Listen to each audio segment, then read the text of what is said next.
Radio মিলনের আজকের নিবেদন অজিতেশ নাগের গোয়েন্দা ইন্দ্রমোহনের কাহিনী, গোয়েন্দা ইন্দ্রমোহন ও ডুমুরিপুরার ঘটনা।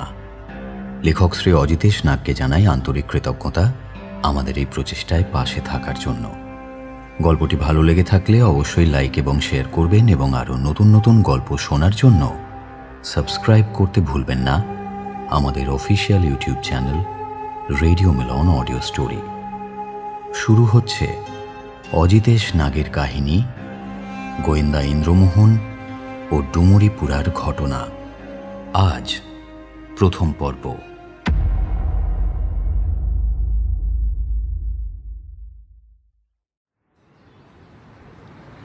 2/1 রাজেন্দ্র ঘোষাল লেনের আদ্যিকালের দোতলা বাড়িটায় আজ সকাল একটু তাড়াতাড়ি হয়েছে।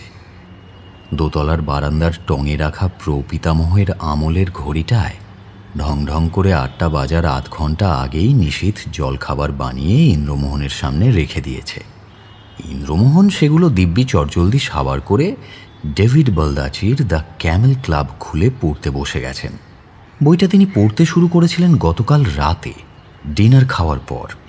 ক্যামেল ক্লাবের সদস্যরা মার্কিন সরকারের বেশ কিছু ষড়যন্ত্র এবং গোপনীয়তার সন্ধান পায়, যা তাদের আগ্রহী করে তোলে অনুসন্ধান করে আসল সত্য উন্মোচন করতে।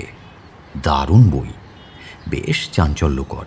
কিন্তু ঘড়ির কাঁটা রাত 2টো পেরিয়ে যাওয়ায় হাহার এগোতে চাননি ইন্দ্রমোহন, কারণ আজ তাকে আরও ভোরে উঠতে হতো। এমনিতে তার দৈনন্দিন রুটিন চলে বাঁধাগতে। 5:30টায় শয্যাত্যাগ, তারপর মিনিট 15 ধ্যান করে ফ্রেশ হয়ে সামান্য যোগব্যায়াম, সিঁড়ি বেয়ে 25 বার ওঠানামা, তারপর ঠিক 6:30টায় থলে হাতে নেমে আসা গলিতে, সেখান থেকে বড় রাস্তায়। কিন্তু আজ তিনি উঠে পড়েছেন 4:45টায়। তারপর বাজার থেকে ফিরে ঠান্ডা জলে কাঁপতে কাঁপতেই স্নান কমপ্লিট। বছরের সব দিনই তিনি ঠান্ডা জলেই স্নান করা পছন্দ করেন। নেহাত জর্জারি বাঁধিয়ে বসলে অবশ্য আলাদা কথা। এখন নভেম্বরের মাঝামাঝি, কলকাতায় শীত হুমড়ি খেয়ে পড়েছে। সন্মোহ গেছে অফিস পিকনিকে, খুব দূরে কোথাও না, কাছে পিঠেই। গতকাল সকালে গেছে, আজ সকালেই ফিরে আসার কথা। এখন দেখার কে আগে এসে বাড়ির কলিং বেল বাজায়, ইন্দ্রমোহনের অতিথি না সন্মোহ। ভাবতে ভাবতে ইন্দ্রমোহন একবার ঘড়ির দিকে তাকিয়ে ফের ডুবে গেলেন বইটাতে।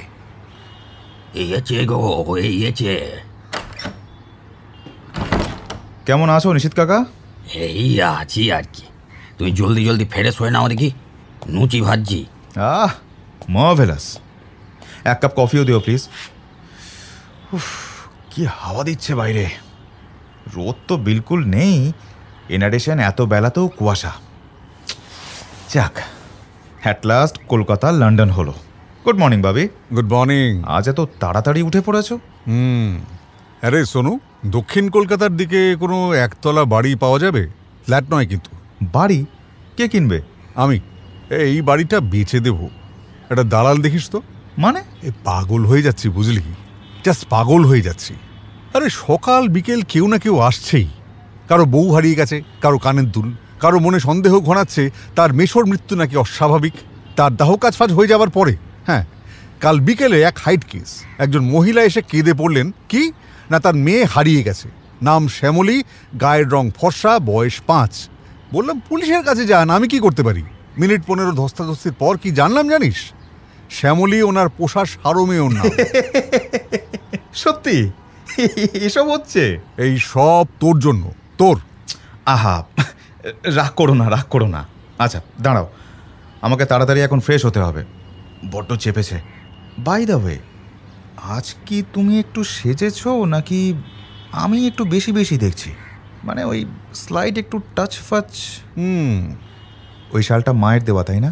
তোর অবজারভেশন পাওয়ার তো বেশ বেড়েছে। কেসটা কি বলো তো বাবি? জবাব না দিয়ে মিটিমিটি হাসছো, কি ব্যাপার?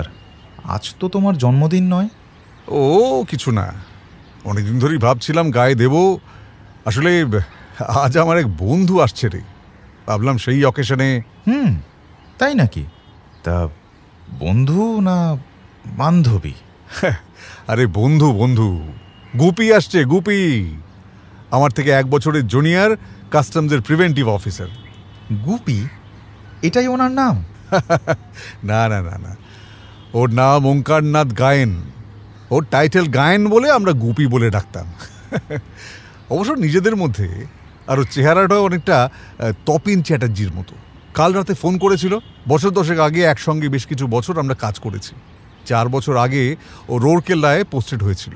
প্রমোশন পেয়ে কলকাতায় এসেছে। এসেই ফোন করলো। আমার ল্যান্ডলাইন নাম্বারটাও এখনও ওর কাছে আছে দেখে বেশ অবাকই হয়েছি, বুঝলি তো। উফ ভাবি, আর কতদিন বলবো বলো তো? এবার একটা মোবাইল নিয়েই নাও না। আরে দেখো দেখি, এখনো যায়নি কো। এদিকে নুচিগুলো সব ঠান্ডা মেরে যাবে যায়। আরে আসছি আসছি।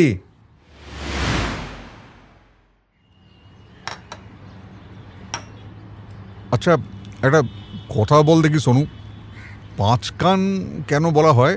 এই রে, ছোটবেলা থেকেই শুনে আসছি, কিন্তু সত্যি এর মানেটা তো জানি না।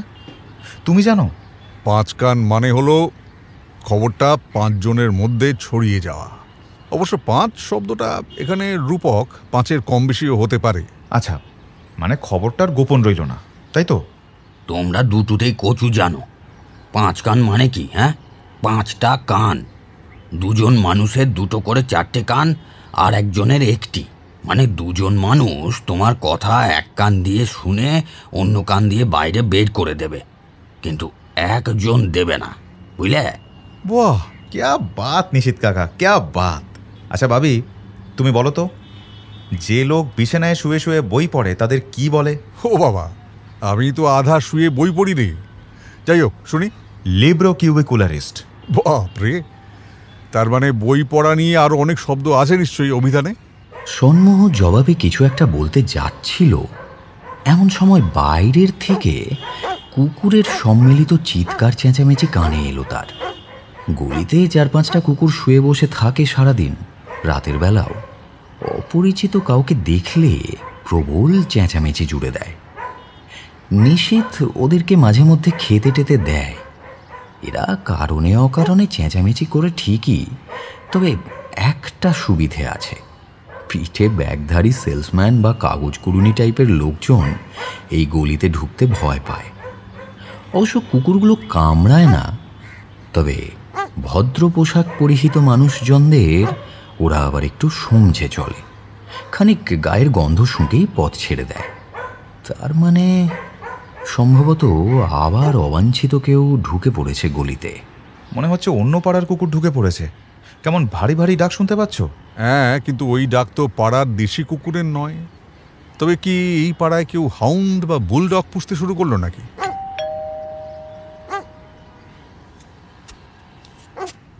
একজন দাঁড়িয়ে আছে গো, লম্বা টেকো মতো একটা লোক। পেছনে আরও একজন আছে। খুলে দে। ভাবি, তোমরা কথা বলো, আমি বরং পরে আসছি। নিশিত কাকা, কফিটা আমার ঘরে দিয়ে যেও প্লিজ।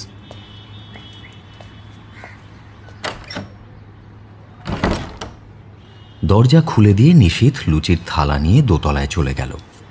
আর প্রায় সঙ্গে সঙ্গেই ইন্দ্রমোহনের কাছাকাছি হাইটের পুরো হাতা সোয়েটার, গরম প্যান্ট পরিহিত, মাথায় প্রায় শূন্য হয়ে আসা চুলের অধিকারী লোকটা ইন্দ্রমোহনের সামনে এসে দাঁড়ালো। আয় ওঙ্কারনাথ, কতদিন পরে। হ্যাঁ, তুই যে একেবারে একই রকম আছিস। হ্যাঁ, কিন্তু তুই একেবারে পাল্টে গেছিস। আমি তা কিছুটা চুল পেকেছে, কিন্তু সে তো বয়সের সঙ্গে। আহা, চুলের কথা হচ্ছে না। সে তো আমার মাথায় আগে অর্ধেক চুল ছিল, এখন সব উড়ে গেছে, সে কথা নয়। কথা হচ্ছে, আমার নাম কি ওঙ্কারনাথ? ও গুপি, হ্যাঁ? এই যা, কি হলো রে? আরে দেববাবুকে দাঁড় করিয়ে রেখে এসেছি দরজার সামনে, ভুলে গেছিলাম। দাঁড়া। ও হ্যাঁ, বলেছিলি বটে, তোর একজন ফ্রেন্ড আসবে। ডাক ডাক ডাক ডাক। ডাকতে হলো না। বাইরের ক্রমবর্ধমান কুকুরের সমবেত চিৎকার ধ্বনিকে সঙ্গী করেই যেন সুপ্রভাত বলে একজন লোক ওদের সামনে এসে দাঁড়ালেন। লম্বায় 5 ফুট 7 ইঞ্চি খানেক হবে, গায়ের রং টকটকে ফর্সা, মুখ দেখলেই বোঝা যায় অবাঙালি। কপালের ডান দিকে একটা কাটা দাগ আছে। পরনে পুরোদস্তুর সাহেবি পোশাক, মাথায় হ্যাট, কিন্তু ভদ্রলোকের দিকে ভালো করে তাকানোর সুযোগ হলো না ইন্দ্রমোহনের, কারণ ততক্ষণে ভদ্রলোকের পেছন পেছন আর একটা প্রাণী ঘরে প্রবেশ করেছে। তাকে দেখেই ইন্দ্রমোহনের শরীর যেন জমে গেল। একটা কুকুর, লম্বায় প্রায় ভদ্রলোকের কোমর ছুঁয়ে ফেলেছে, গায়ের রং লালচে, তার উপরে বাদামি ছাপ। প্রাণীটা ঘরে ঢুকতেই কতকটা যেন ইন্দ্রমোহনকে উদ্দেশ্য করেই একটা গম্ভীর ডাক ছাড়ল। এতক্ষণে ইন্দ্রমোহন রাস্তার কুকুরগুলোর সম্মিলিত চেঁচামেচির কারণ উপলব্ধি করলেন। তুই বস, আপনিও বসুন। কিন্তু তোর তো আবার সাইনোফোবিয়া আছে না, কুকুর ভীতি? হ্যাঁ, মানে আহা, such a nice dog. Is it bloodhound? No, Saint Bernard. তাই নাকি? আরে বাস, আমি সেন্ট বার্নার্ড কোনোদিনও দেখিনি। ওয়েট কত হবে? অ্যাট প্রেজেন্ট 62 কেজি। May I touch him? নিতেই পারেন, সমস্যা কিছু নেই। সোনু, খবরদার না। আচ্ছা, আমি ওকে সরিয়ে দিচ্ছি। অচলেশ্বর। একটা মুস্কো চেহারার লোক হয়তো বাইরেই দাঁড়িয়েছিল, এসে সালাম ঠুকল। স্কুলে যাও। অচলেশ্বর নামের লোকটা কুকুরটাকে নিয়ে বেরিয়ে গেল। বাইরে ফের কুকুরদের চিৎকার শুরু হয়ে এক সময় মিলিয়ে গেল। ইন্দ্রমোহন যেন হাঁপ ছেড়ে বাঁচলেন। তিনি আন্দাজ করলেন ভদ্রলোকের চেহারাটা যতটা নিপাট ভালো মানুষ গোত্রের, স্বভাবে সম্ভবত বেশ দুর্দণ্ড প্রতাপ। দেববাবু, এনার কথা আমি তোমাকে বলেছি, তবু ফর্মাল আলাপটা করিয়ে দিই। এর নাম ইন্দ্রমোহন খাসনবিশ, আমার ফ্রেন্ড কাম বিগ ব্রাদার। এক সময় আমরা ডিপার্টমেন্টে অনেক সুন্দর সময় কাটিয়েছি। এখন রিটায়ার করে প্রাইভেট ইনভেস্টিগেশন করছেন, তাই তো? না, থাক, আর লুকোতে হবে না। হ্যাঁ, সবই শুনেছি আমি, সবই জানি। ভুলে যাচ্ছিস কেন? অভিনব গুরুং আমাদের কমন ফ্রেন্ড ছিল। কার্শিয়াং, মহালবাড়ি, তারপরে ধর পেমেন্টাল স্ট্রিটের মার্ডারটা, সব গানে এসেছে। এই তুইও কি আবার কোনো কেস টেস নিয়ে? আরে না, ওসব কিছু নয়। আচ্ছা, এর সঙ্গে আলাপ করিয়ে দিই।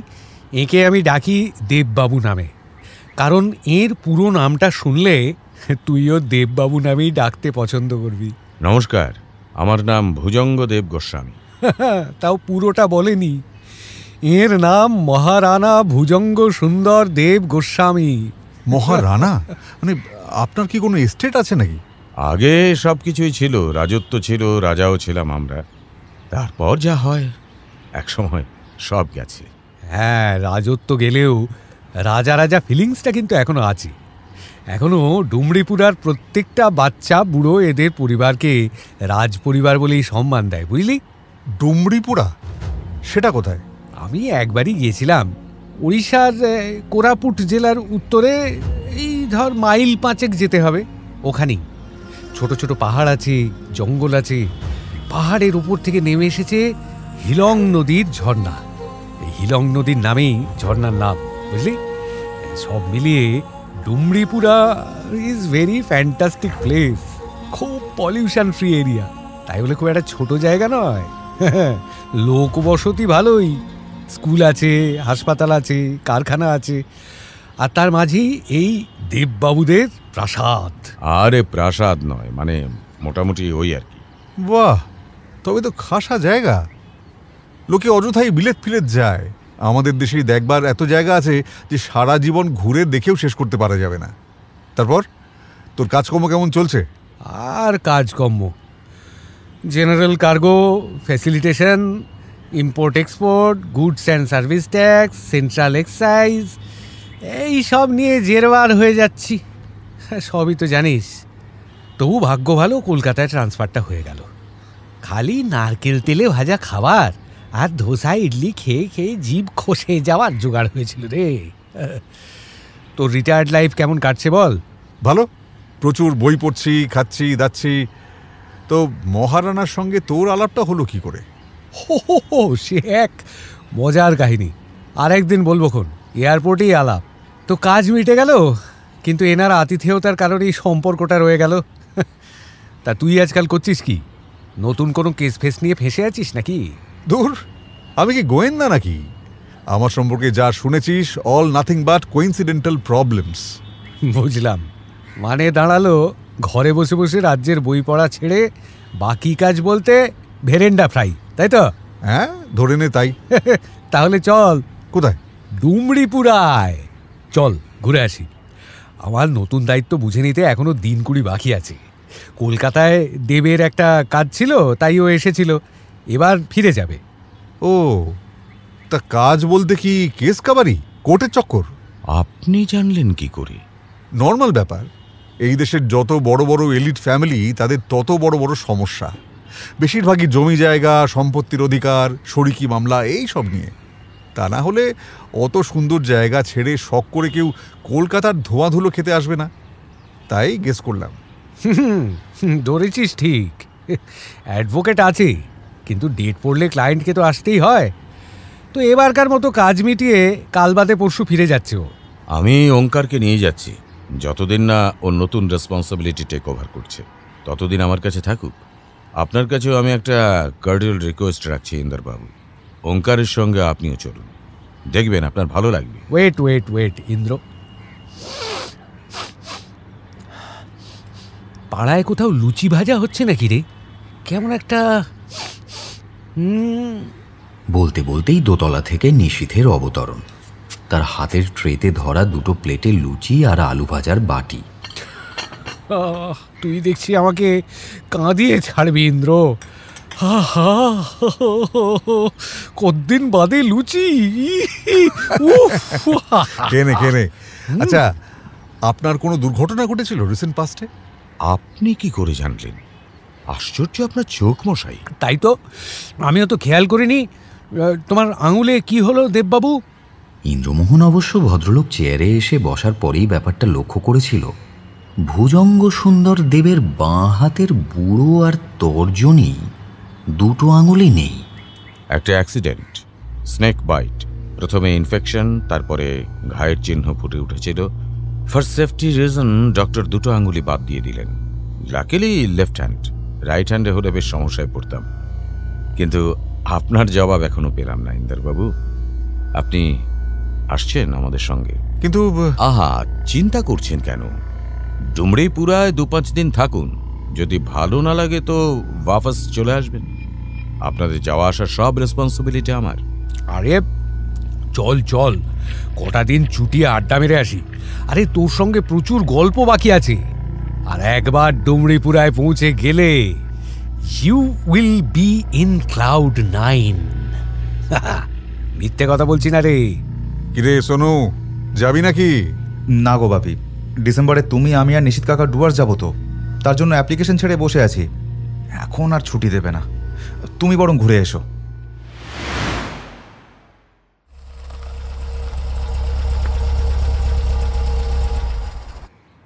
মহারানা ভুজঙ্গ সুন্দর দেব গোস্বামী এবার কলকাতায় এসে উঠেছিলেন ওঙ্কারনাথের বাড়িতে, পার্ক সার্কাসে।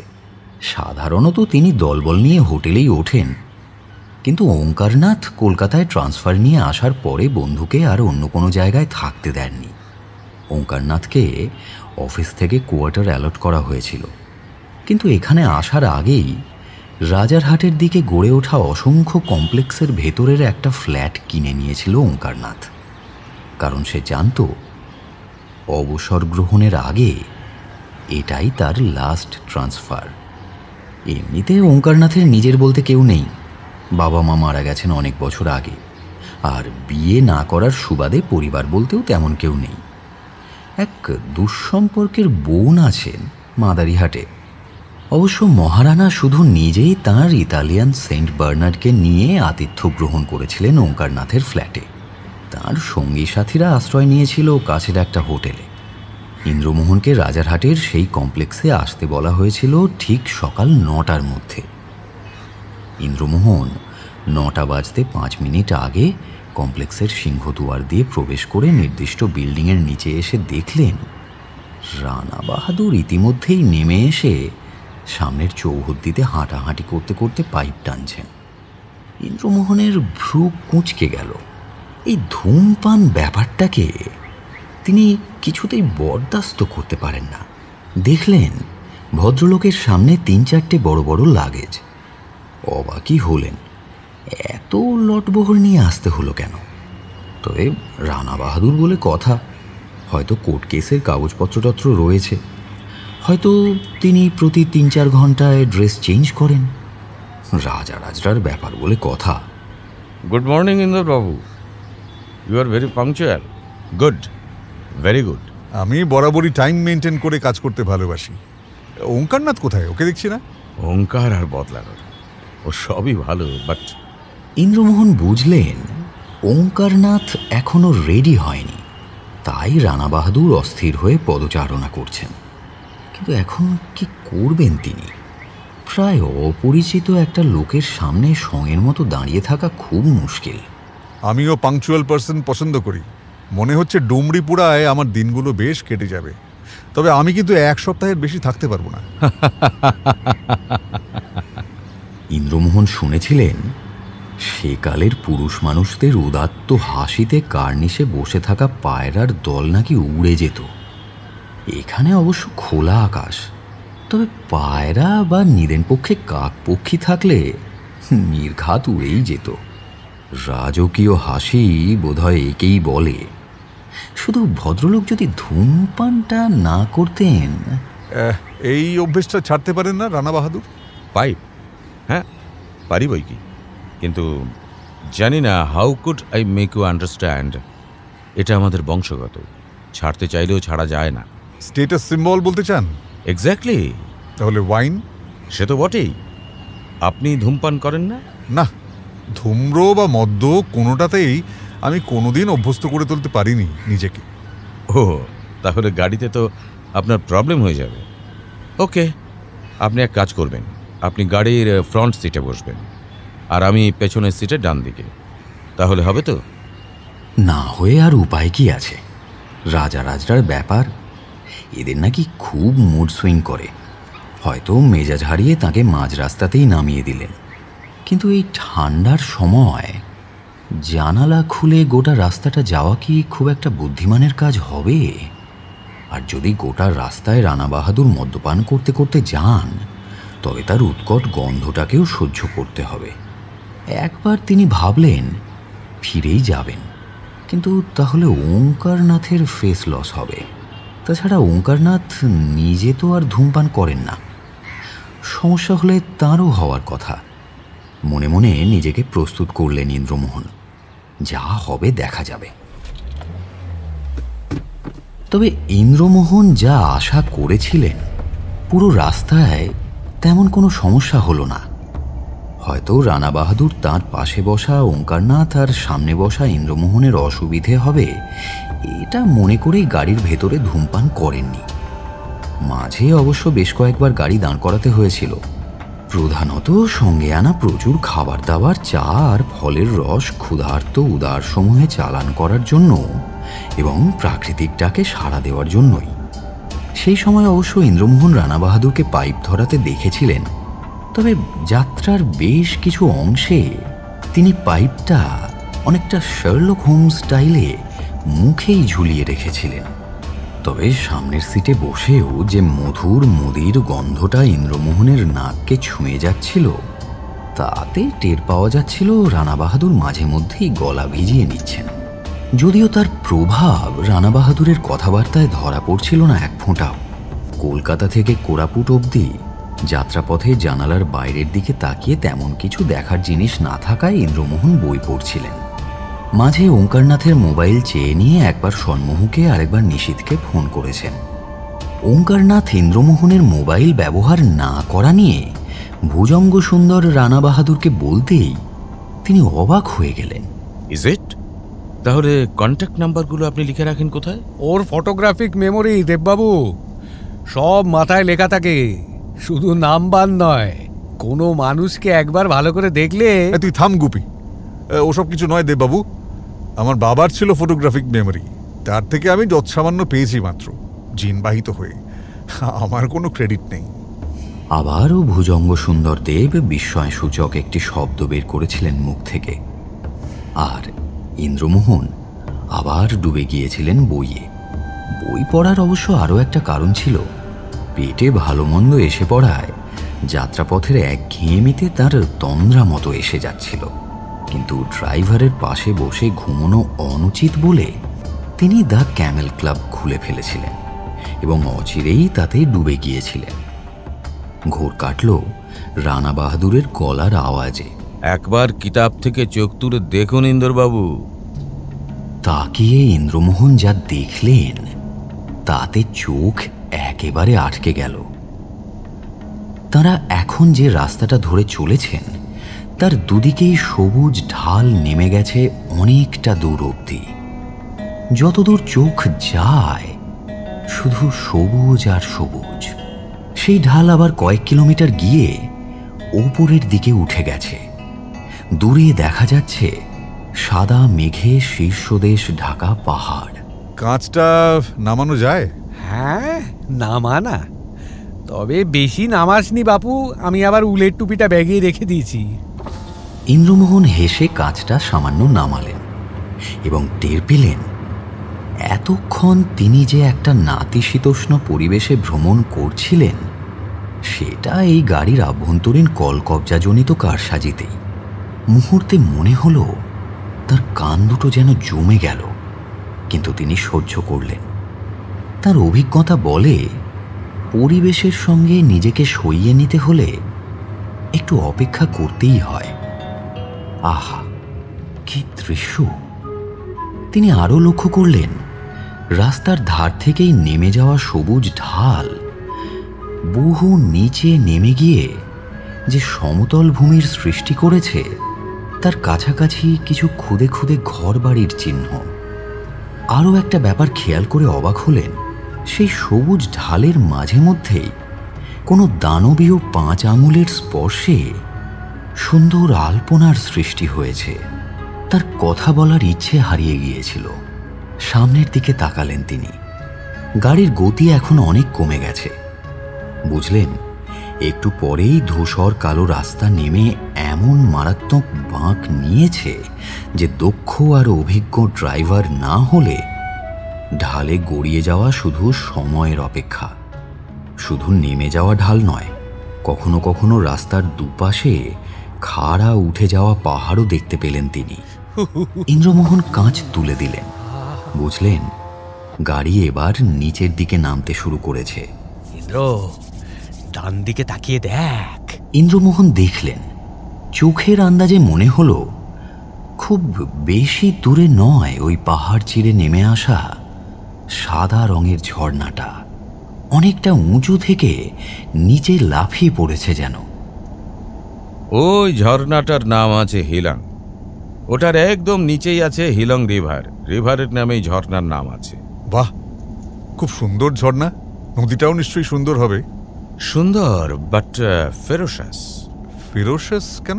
ওই ঝর্ণা থেকে ধস নামে, ও ল্যান্ডস্লাইড, তখন রিভারের জল লাফিয়ে উঠে ডাঙায় চলে আসে। তবে খুব ফ্রিকোয়েন্টলি নয়। লাস্ট নেমেছিল 4 বছর আগে। তাহলে তো ওখানকার অধিবাসীদের খুব মুশকিল। না না, সে অনেক দিনের কথা। আমার গ্রেট গ্র্যান্ডফাদার কপিলেন্দ্র সুন্দর দেব গোস্বামী ওখানকার রেসিডেন্টদের অন্য জায়গায় জঙ্গল সাফ করে সরিয়ে দিয়েছিল। এখন আর কেউ থাকে না, তবে কাঠুরিয়া আছে, ওরা যায়। দেখতে দেখতে পাহাড়ি সবুজ পরিবেশ সরে গিয়ে ধীরে ধীরে ঘন লোকবসতি দেখা দিতে লাগল। ইন্দ্রমোহন বুঝলেন তাঁরা প্রায় পৌঁছে গেছেন। যদিও যা ভাবা গিয়েছিল তার বেশ খানিকটা সময় বেশি লাগলো ডুমুরিপুরা পৌঁছতে। ইন্দ্রমোহন দেখলেন ওঙ্কারনাথ খুব একটা ভুল বলেননি। প্রাসাদ না হলেও প্রাসাদোপম তো বলাই যায়। কলকাতায় কালীঘাটের ট্রাম ডিপোর কাছে একটা বাড়ি দেখেছিলেন তিনি, যার বারান্দা আর ছাদের মাঝখানে দাঁড়িয়ে আছে বিশাল বিশাল গথিক প্যাটার্নের থাম। আবার টাউন হলেও সেই একই প্যাটার্ন দেখেছিলেন। টাউন হল তো 1690 সালের ব্যাপার। এই বাড়িটা কত বছর আগের কে জানে। তবে চেহারা দেখে মনে হলো নয় নয় করেও 150 বছর তো হবেই। বাপ রে, কবে থেকে রাজত্ব করছেন এই দেব গোস্বামী পরিবার? ইন্দ্রমোহনের আক্ষেপ হলো কিছুদিন আগে থেকে পরিকল্পনা করলে তিনি আগেভাগেই এই ডুমরিপুরা আর এই রাজপরিবার নিয়ে দরকারি পড়াশুনোটা সেরে নিতে পারতেন। রানা বাহাদুর আসছেন সেই খবরটা হয়তো আগে থেকেই দেওয়া ছিল, তাই প্রধান ফটকের বাইরে দুজন উর্দিধারী লম্বা চওড়া লোক অপেক্ষা করছিল। গাড়ি এসে দাঁড়ানো মাত্র পিল্লাই একটা সেলাম ঠুকে তারা দরজা খুলে দিল। ইন্দ্রমোহন মুখ বাড়িয়ে দেখলেন প্রায় 10-12 ফুট উচ্চতার দুটো লোহার পাল্লা দুদিকে খুলে গেছে। ভেতরেও দুজন দাঁড়িয়েছিল, তারাও সেলাম ঠুকল। অবশ্য দারোয়ান মানেই যে পেল্লাই গোঁফের অধিকারী হতে হবে এমন প্রচলন এখানে নেই। রানা বাহাদুর নিজে তো বটেই, সেই অচলেশ্বর সমেত এখনো অবধি যাদের যাদের দেখা পেয়েছেন ইন্দ্রমোহন সবারই মুখ পরিষ্কার করে কামানো। দূরে কোথাও একটা মোরগ ডেকে উঠল। এখন সেই অর্থে ভোর নেই, তবু এত বেলায় মোরগ ডাকে কেন? ইন্দ্রমোহন বেশ অবাক হলেন। গেট দিয়ে গাড়ি প্রবেশ করতেই একটা মর্মর শব্দ উঠল চাকার নিচে। হয়তো নুড়ি বিছানো আছে বলে পথের পাশে কিছু ঝুমকো ফুলের গাছ দেখতে পেলেন ইন্দ্রমোহন। এক সময় গাড়ি থামল। ইন্দ্রমোহন নেমে এলেন। Welcome to Pratapendra palace. আমার গ্রেট গ্রেট গ্র্যান্ডফাদার ছিলেন প্রতাপেন্দ্র সুন্দর দেব গোস্বামী, তার নামে এই প্যালেসের নাম। বলেই তিনি হনহন করে হাঁটা দিলেন ভেতর বাড়ির দিকে। খিরে, বলেছিলাম না প্রাসাদ, এবার বিশ্বাস হলো তো? বেশ খানিকটা আড়মোড়া ভেঙে গাড়ির মাথায় অন্যান্য ব্যাগের সঙ্গে রাখা নিজের ব্যাগটা নামাতে গিয়ে ইন্দ্রমোহন দেখলেন সেটা সস্থানে নেই। এগিয়ে চল, তোর লাগেজ ঠিক পৌঁছে যাবে। চল চল। ভুজঙ্গ সুন্দরদেব যতই তেমন কিছু না বলে ভদ্রতা দেখান, 7 ধাপ সিঁড়ি বেয়ে উঠে মূল প্রাসাদের মধ্যে ঢুকে ইন্দ্রমোহন টের পেলেন এটাকে রাজকীয় পরিবেশ ছাড়া আর কিছু বলা যায় না। ইন্দ্রমোহনকে এমন একটা ঘরে থাকতে দেওয়া হয়েছিল যাতে অনায়াসে 8-9 জন হেসে খেলে থাকতে পারে। পালঙ্ক সহ বাকি আসবাবগুলো সবই কাঠের। হাত বুলিয়ে ইন্দ্রমোহন বুঝলেন বেশ দামি, সম্ভবত মেহগিনি কাঠের। তার একমাত্র সুটকেসটা একজন পাগড়ি পরিহিত লোক এসে ঘরে দিয়ে যাওয়ার পর তিনি একবার ঘরের ভেতরটা ভালো করে ঘুরে দেখে নিলেন। একজন মানুষের দীর্ঘকালীন বসবাসের জন্য যা যা দরকার প্রায় সবই রয়েছে ঘরটাতে। একটা পালঙ্ক, 3টে আলমারি, 2টো টেবিল, 4টে চেয়ার, একটা আরামকেদারা, একটা ড্রেসিং টেবিল, মাথার উপরে ঝাড়বাতি, দেওয়ালে আদ্যিকালের দেওয়াল ঘড়ি, আর দরজার পাশে একটা উঁচু টেবিলে রাখা চাবি ঘোরানো সেকেলে 1 পিস টেলিফোন। ইন্দ্রমোহন টেলিফোনের সামনে গিয়ে রিসিভারটা তুলে একবার দেখলেন, চলছে। তার হাসি পেয়ে গেল। এই মডেল এখন কলকাতায় অচল। বস্তুত হাতে হাতে মোবাইল এসে যাওয়ায় ল্যান্ডলাইন ব্যাপারটাই প্রায় উঠে যাচ্ছে। অবশ্য তাঁর বাড়িতে ল্যান্ডলাইন আছে, তবে মডেলটা একেবারে আধুনিক। রিসিভার নামিয়ে রেখে আর একবার ঘরের মধ্যে চোখ চালালেন তিনি। একটা কাঁচের আলমারিতে অ্যান্টিক জিনিসপত্র ভর্তি।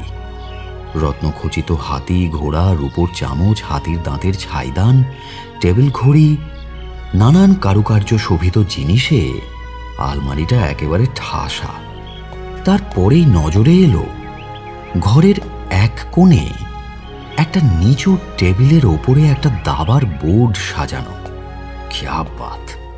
সামনে গিয়ে একটা অশ্ব তুলে নিয়ে দেখলেন সেটা নিরেট পাথরের। ঘরটায় মোট 4টে জানালা, 2টো দরজা। জানালায় সিল্কের পর্দা। হিমেল হাওয়ায় সামান্য উড়ছে। 4টে দেওয়ালের কোনো না কোনো জায়গায় একাধিক তৈলচিত্র টাঙানো, বেশিরভাগই পুরুষ মানুষের। হয়তো দেব গোস্বামী পরিবারের পূর্বপুরুষদের কেউ হবেন। ইন্দ্রমোহন ওপর দিকে তাকিয়ে দেখলেন কড়িবর্গা শোভিত ছাদের উচ্চতা প্রায় 2 তলা বাড়ির সমান।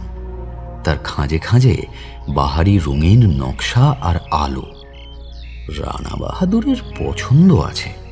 পুরাতনের সঙ্গে আধুনিকতার মিশেল ভালোই দিয়েছেন, কারণ এইমাত্র তার চোখে পড়েছে দুটো জানালার ওপরে বসানো দুটো এয়ার কন্ডিশনিং মেশিন।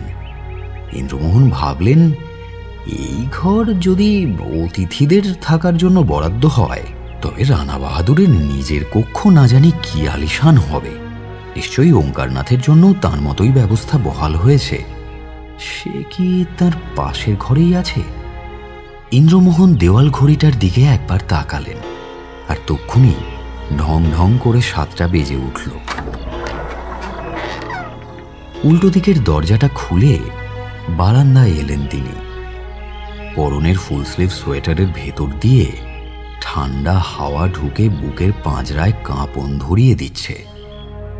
তার মনে হলো এই অংশটা বাড়ির পেছনের দিক, অথবা যে কোনো একটা পাশ, কারণ সামনে হলে মূল ফটকটা চোখে পড়ত।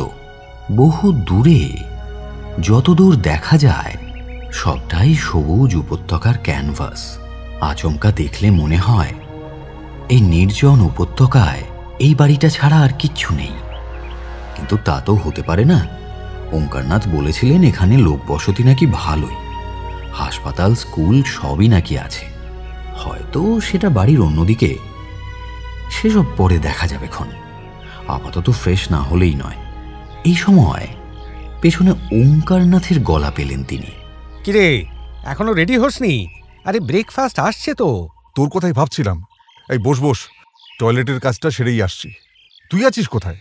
এই তো তোর উল্টো দিকের ঘরে। খাবার ঘরে বলে এলাম, আমাদের দুজনের ব্রেকফাস্ট এই ঘরেই যেন সার্ভ করা হয়। তুই তাড়াতাড়ি ঘুরে আয়, খেতে খেতে গপ্প করি। ভাবছি স্নানটাও একেবারে সেরে নেব, কিন্তু পেস্টটা যে কোথায় রাখলাম সেটাই মনে করতে পারছি না। ছাই, ওরে পাগলা, কিচ্ছু লাগবে না রে। লাগবে না মানে? তাই ভাবছি, তুই এত বড় লাগেজ ক্যারি করছিস কেন? দূর দূর, দেববাবুর কাছে আসা মানে একেবারে খালি হাতে আসা। শুধু ইনার গার্মেন্টস ছাড়া আর কিছু লাগে না। তুই এই আলমারিটা খুলে দেখেছিস? জানতাম দেখিসনি। আরে ওর ভেতরে সব আছে, জামা, প্যান্ট, কোট, জ্যাকেট, টুপি, গ্লাভস, স্লিপার, সব সব সব সব। তুই পেস্ট খুঁজে মরছিস? আরে টয়লেটে ঢুকে একবার দেখ, সব রাখা আছে, সব নতুন। সে না হয় বুঝলাম, কিন্তু জামা প্যান্ট আমার সাইজ জানবে কি করে? কি? আরে এই বাড়ির গেস্ট কালেকশন দেখলে তুই ভিড়মি খাবি। সব সাইজের গার্মেন্টস রাখা আছে। সেই অচলেশ্বর লোকটাকে মনে আছে? হ্যাঁ হ্যাঁ, ওই ওই কুকুরটাকে নিয়ে যে এসেছিল সে লোকটা তো। এক্স্যাক্টলি, ওরই নাম হচ্ছে অচলেশ্বর, দেববাবুর পার্সোনাল ম্যানেজার, বডিগার্ডও বলতে পারিস। এস্টেট ম্যানেজার আরেকজন আছেন, নাম দর্পক বেহেরা। তুই খেয়াল করিসনি? তোদের বাড়িতে ঢুকেই অচলেশ্বর তোকে মেপে নিয়েছে। হ্যাঁ, তারপর ফোন করে বাড়ির লোকজনদের, মানে হাউসকিপারদের বলে দেওয়া, যতটা সময়ের ব্যাপার আর কি। মাই গড! আরে এ বাড়িতে কটা গেস্ট রুম আছে জানিস? হ্যাঁ, টোটাল 22টা। ভাব। তা আমাদের গাড়িতে তো সেই অচলেশ্বর ছিল না, আর কুকুরটাও। হ্যাঁ, ওরা আলাদা গাড়িতে ছিল। আমাদের 1 ঘন্টা আগেই বেরিয়ে গেছিল। ও হ্যাঁ, স্নান করলে গিজার চালিয়ে নিস কিন্তু, নতুন জায়গা। আমার লাগে না।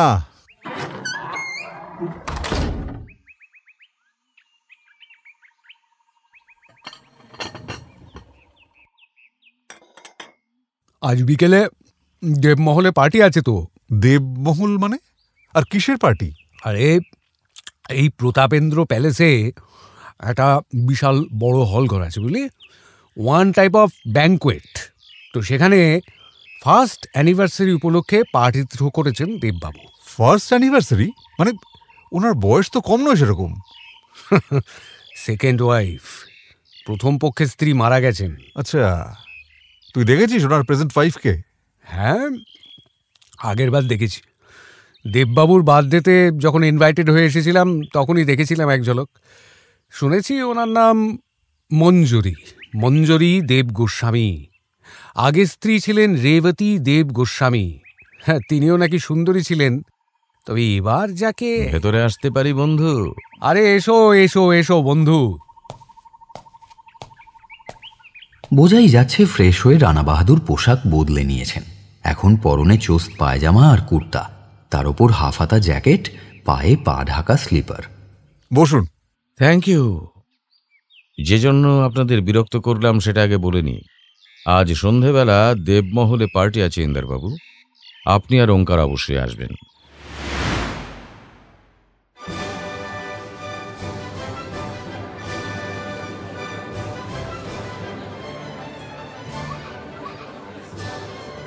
সন্ধ্যের মুখে ওঙ্কারনাথের সঙ্গে দেবমহলে পা রাখতেই চোখ ধাঁধিয়ে গেল ইন্দ্রমোহনের।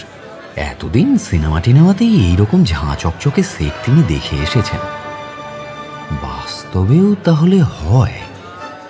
শুধু ঝাড়লণ্ঠনটার দিকেই মিনিট 15 তাকিয়ে থাকা যায়। এই মুহূর্তে পুরো হলঘরটার একাংশ সুবেশ নরনারীতে ভরে গিয়েছে। হাতে হাতে ঘুরছে পানপাত্র, থেকে থেকে নতুন অতিথির আগমন ঘটছে ঘরটিতে, আর ধীরে ধীরে ঘরটি ভরে উঠছে। তবে ইন্দ্রমোহন আন্দাজ করলেন এ ঘরের যা আকার, তাতে মোটামুটি 100 লোক হলে তবেই পুরোপুরি ঘরটা ভর্তি হবে। গুপি, এই যে রাজকীয় ব্যাপার রে, দেবগোস্বামীদের সোর্স অফ ইনকামটা কি? আমি যদ্দূর জেনেছি এদের অভ্রের ব্যবসা আছে, পূর্বপুরুষদের ব্যবসা। উড়িষ্যায় অভ্রের খনি আছে, কালাহান্ডি, কোরাপুট, ফুলমণি, বোলাঙ্গীর এবং সুন্দরগড়, এই 5টা ডিস্ট্রিক্টে। তার মধ্যে কোরাপুট আর ফুলমণিতে দেববাবুদের অভ্রের কারখানা আছে। আগে বোলাঙ্গীরেও ছিল, বেচে দিয়েছে। একটা ছোট কারখানা এই ডুমরিপুরাতেও আছে, বুঝলি। এবারেও ডিস্টিলারির কিছু ব্যবসাপত্র আছে, আর কিছু জানা নেই। একবারই তো এসেছিলাম। ডুমরিপুরার ফ্যাক্টরিও অভ্রের? না না, এখানে মেইনলি ফরেস্ট প্রোডাক্টস তৈরি হয়, এই কিছু এগ্রিকালচারাল কমোডিটিসও হয় শুনেছি। তোর ইন্টারেস্ট আছে নাকি এসব ব্যাপারে? তাহলে দেববাবুকে বলে। ধুর, ওসব কিছু না, যা ঠাটবার দেখছি তাতে মেনটেন করতেই তো প্রচুর। ইন্দ্রমোহন কথা শেষ করতে পারলেন না, কারণ একজন সুদর্শন যুবক হাসি মুখে এগিয়ে আসছেন তাদের দিকে। এটা হচ্ছে দর্পক বেহেরা, এস্টেট ম্যানেজার, প্রচুর চালু লোক, বুঝলি। পরিচয় পর্ব সারা হতেই ভদ্রলোক বললেন, ওয়েল, আমি বেঙ্গলি ভালো বলতে পারি না, বাট বুঝতে পারি। কোনো ব্যাপার না, দুজন মানুষের মধ্যে আত্মিক সম্পর্ক একবার তৈরি হয়ে গেলে ল্যাঙ্গুয়েজ কোনো ব্যারিয়ার সৃষ্টি করে না। কি ফাইন কথা শোনালেন খাস নবীজি, বিলকুল সহি বাত, একদম পাক্কা কথা আছে। তো আছেন তো বেশ কিছুদিন? আমি যতদিন আছি ও ততদিনই থাকবে। ও আমার bosom friend. I see, good, very good, enjoy the party. দর্পকের চোখ অন্য কোনো বিশেষ অতিথির ওপর পড়ে গিয়ে থাকবে, তিনি সামনে থেকে সরে গেলেন। তোর দেববাবুকে দেখছি না যে? আছে কোথাও এদিক ওদিক। এই গুপি, আমরা কোনো গিফট আনলাম না রে, এটা খারাপ হলো না? আরে না, খবরদার না। এখানে কারো হাতে গিফট দেখেছিস? রানা বাহাদুরকে গিফট দেওয়া মানে নিজেকে তার সমকক্ষ মনে করা, সেটা উচিত নয়। মানে এটাই এদের কালচার, বুঝলি। আগের বারে জেনেছিলাম। রাজা রাজাদের ব্যাপারই আলাদা। চল একটা কথা বসি। বলতে বলতে মহারানা ভুজঙ্গ সুন্দর দেবগোস্বামী এসে উপস্থিত হলেন। সঙ্গে সঙ্গে অতিথিদের মধ্যে গুঞ্জন শুরু হয়ে গেল। রানা বাহাদুর সবার সঙ্গে করমর্দন করতে করতে এগোচ্ছেন। পেছনে সেই অচলেশ্বর ছায়ার মতো রানা বাহাদুরকে অনুসরণ করে আসছে। ইন্দ্র, দেববাবুর পাশের মেয়েটাকে দেখ, তানিয়া সামান্তা, দেববাবুর পার্সোনাল অ্যাসিস্ট্যান্ট। ও, তাহলে অচলেশ্বর? আরে ও নামেই পার্সোনাল, আসলে জাস্ট বডিগার্ড। ইন্দ্রমোহন দেখলেন রীতিমতো চটকদার এবং মোহময়ী, পোশাকও পরেছে মানানসই। ইন্দ্রমোহন খেয়াল করলেন সব অতিথির চোখই একবার করে ঘুরে যাচ্ছে মেয়েটার ওপর দিয়ে। ইন্দ্রমোহন মেয়েটাকে ভালো করে দেখলেন। তোর কি এখনো মনে হচ্ছে ভদ্রলোক নেহাতি দারুণ ভালোবেসে ফেলেছেন তার স্ত্রীকে? Good afternoon Onkar babu. Good afternoon Inderbabu. কোনো প্রবলেম হচ্ছে না তো? আরে না না, একদম না। Feel like home and enjoy this evening. বলেই তিনি আঙুলের ইশারা করলেন। একজন বেয়ারা প্রায় ছুটে এলো। তার হাতের ট্রেতে বেশ কয়েকটা মদিরার পাত্র। ওঙ্কারনাথ একটা তুলে নিলেন। ইন্দ্রমোহন নিজের হাতের পাত্রটা তুলে ধরে বোঝালেন ওসব তার চলে না। আদার্স। রানা বাহাদুরের ডাক শুনে একজন বছর 28-29 যুবক এগিয়ে এলো। তাকে কিছু বললেন রানা বাহাদুর। ইন্দ্রমোহন সবটা বুঝতে পারলেন না, সম্ভবত ওড়িয়া ল্যাঙ্গুয়েজে বলছেন। রানা বাহাদুর আজ সেজেছেন জবরদস্ত। গায়ে লাল শেরওয়ানি আর কালো জ্যাকেট, জ্যাকেটের বুক পকেটে একটা রক্ত রঙের বড় আকারের গোলাপ, পায়ে নাগরাই, মাথায় পাগড়ি। দেখলে ওড়িয়ার চাইতে রাজস্থানী বলেই বেশি মনে হয়। রানা বাহাদুর অন্য অতিথির দিকে এগিয়ে গেলেন। ওঙ্কারনাথ ফিসফিস করে বললেন, ইন্দ্র, এই ছেলেটা হলো আদর্শ, আদর্শ গৌরব, ডুমরিপুরার ফ্যাক্টরির অ্যাসিস্ট্যান্ট ম্যানেজার, দেববাবুর বিশেষ প্রিয় পাত্র। ওনাকে দেববাবু জিজ্ঞেস করছেন রানী সাহিবার এত আসতে দেরি হচ্ছে কেন। তুই কি করে? ও ভুলেই গেছিলাম, তুই তো রৌরকেল্লায় পোস্টেড ছিলিস। ওড়িয়া ল্যাঙ্গুয়েজটা তখনই শিখে নিয়েছিস? আরে হ্যাঁ, যে কোনো জায়গাতেই গিয়ে আমি লোকাল ল্যাঙ্গুয়েজটা প্রথমেই শেখার চেষ্টা করি, তাতে কাজ করতে সুবিধে হয়, বুঝলি? কিন্তু গোপী, রানীকে ডাকতে ম্যানেজারকে পাঠাতে হচ্ছে কেন? ওই তানিয়া মেয়েটিকে পাঠালেই তো পারতো। শুনেছিলাম তো আদর্শ গৌরব ছেলেটা কিরকম একটা দূর সম্পর্কের ভাই হয় মঞ্জুরি দেবীর। তাই হয়তো। কেন, তুই কি এখানেও আবার রহস্যের গন্ধ পাচ্ছিস নাকি? ওসব রহস্য টহস্য, খুন জখম ও বইতেই ভালো, প্র্যাকটিক্যালি বেশ খারাপ জিনিস। একটা খালি সোফা দেখে দুজনেই বসে পড়লেন। উপস্থিত জনগণের মধ্যে যারা যারা ওঙ্কারনাথের পূর্ব পরিচিত তারা এগিয়ে এসে করমর্দন করে যাচ্ছিল, আর ইন্দ্রমোহনের কোনো কাজে আসবে না জেনেও ওঙ্কারনাথ তাদের সংক্ষিপ্ত পরিচয় দিয়ে যাচ্ছিলেন। এর নাম কুশল, এর নাম হরেশ, এর নাম হসমাত, ওর নাম সাধনা মিশ্র, গায়ত্রীওয়ালা নায়ক, রীতারানী, সেবন্তী, এইরকম। ওকে থামাতেই প্রধানত ইন্দ্রমোহন মন্তব্য করলেন, তোর মেমোরিও তো খুব স্ট্রং রে গুপি। গতবার আলাপ হওয়াতে সবার নাম মনে রেখে দিয়েছিস। কি যে বলিস, যে কটা মনে আছে। হয়তো কিছু ভুলভালও বলে দিলাম। এবার ওই লোকটাকে দেখ। ইন্দ্রমোহন মাথা ঘুরিয়ে দেখলেন একজন খর্বাকৃতি আপাদমস্তক সাদা কোট প্যান্ট পরিহিত ভদ্রলোক, হাতে একটা পোর্টফোলিও ব্যাগের মতো জিনিস। ইন্দ্রমোহন খেয়াল করলেন ওঙ্কারনাথ খুব একটা ভুল কিছু বলেননি। ভদ্রলোকের প্রবেশের সঙ্গে সঙ্গে আরও একবার গুঞ্জন উঠতে শুনলেন তিনি। সবাই যেন তার কাছে এসে করমর্দন করতে চায়। ইনি হচ্ছেন দেববাবুদের ফ্যামিলি ফিজিশিয়ান। ভুজঙ্গ সুন্দর দেবের পরেই ইনার কথা চলে এই প্রতাপেন্দ্র প্যালেসে, এতটাই ক্ষমতা। তাই নাকি? মজার কথা শুনবি? ভদ্রলোক বাঙালি, নাম ডক্টর শ্রীকান্ত তরফদার, যদিও বাংলার চাইতে হিন্দি আর ওড়িয়াটাই ভালো জানেন।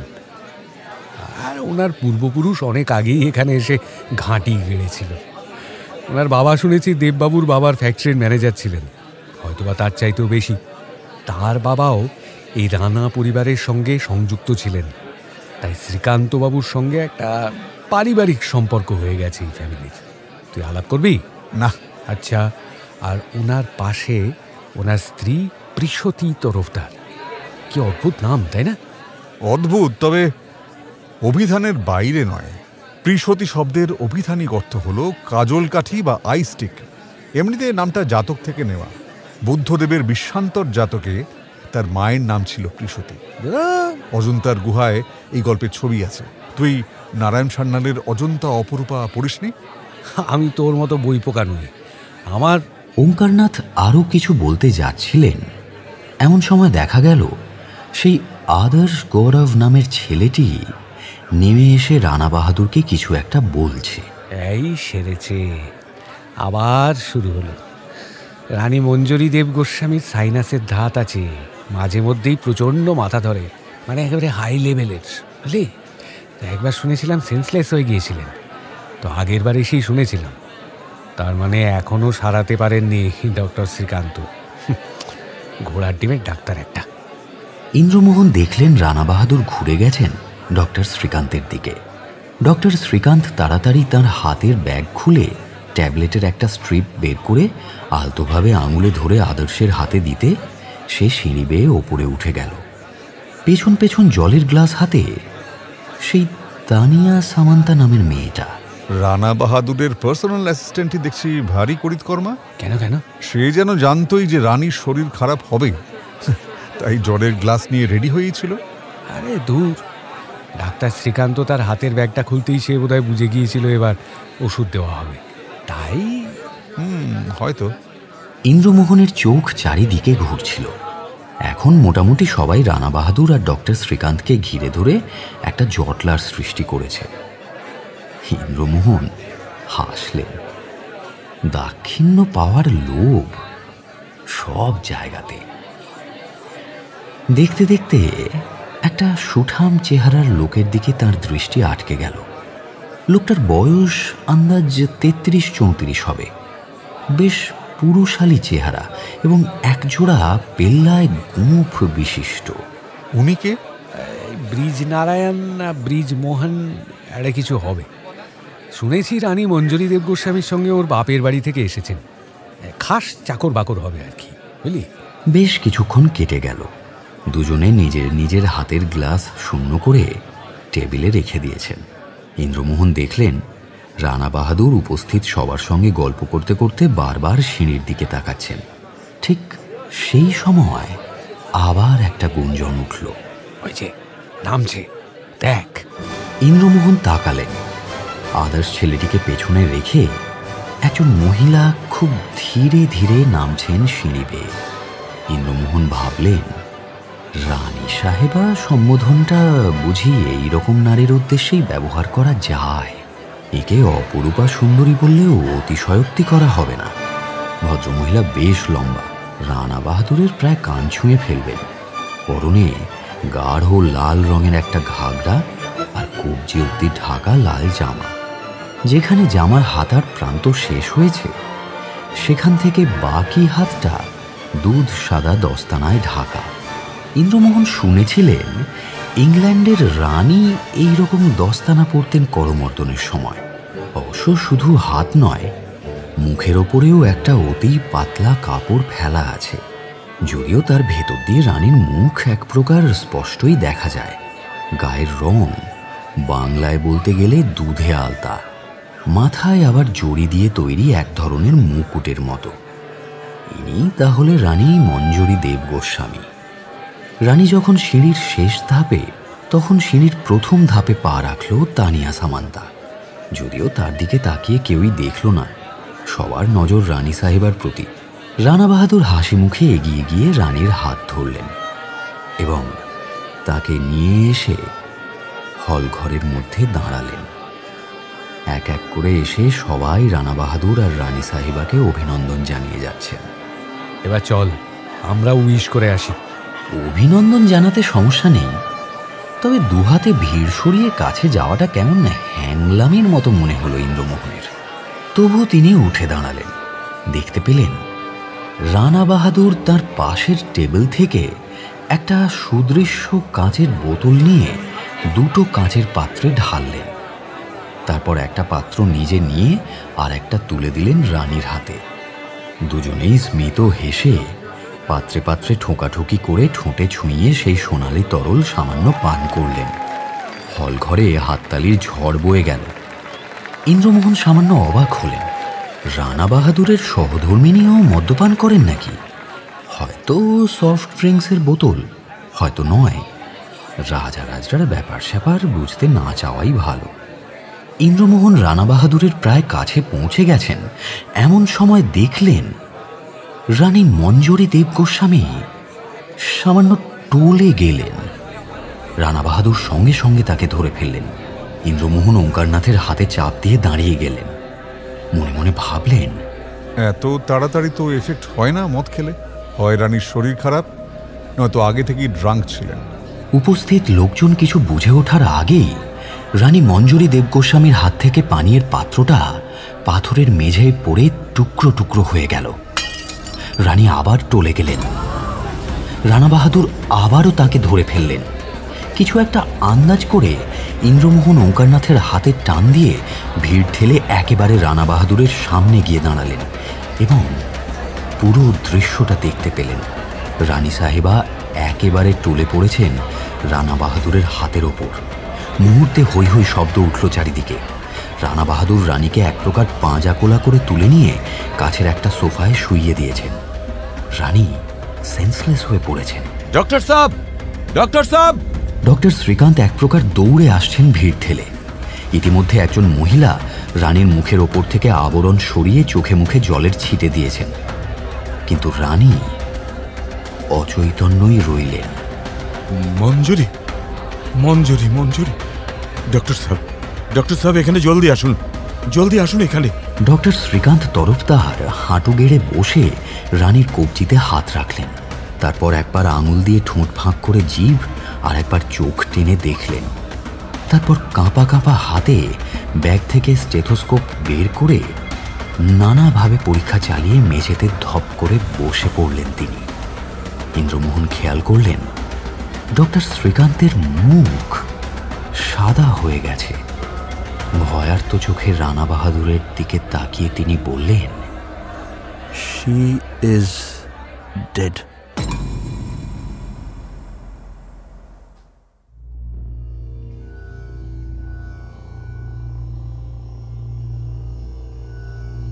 ইন্দ্রমোহন বারান্দায় দাঁড়িয়ে অন্ধকারের দিকে তাকিয়েছিলেন।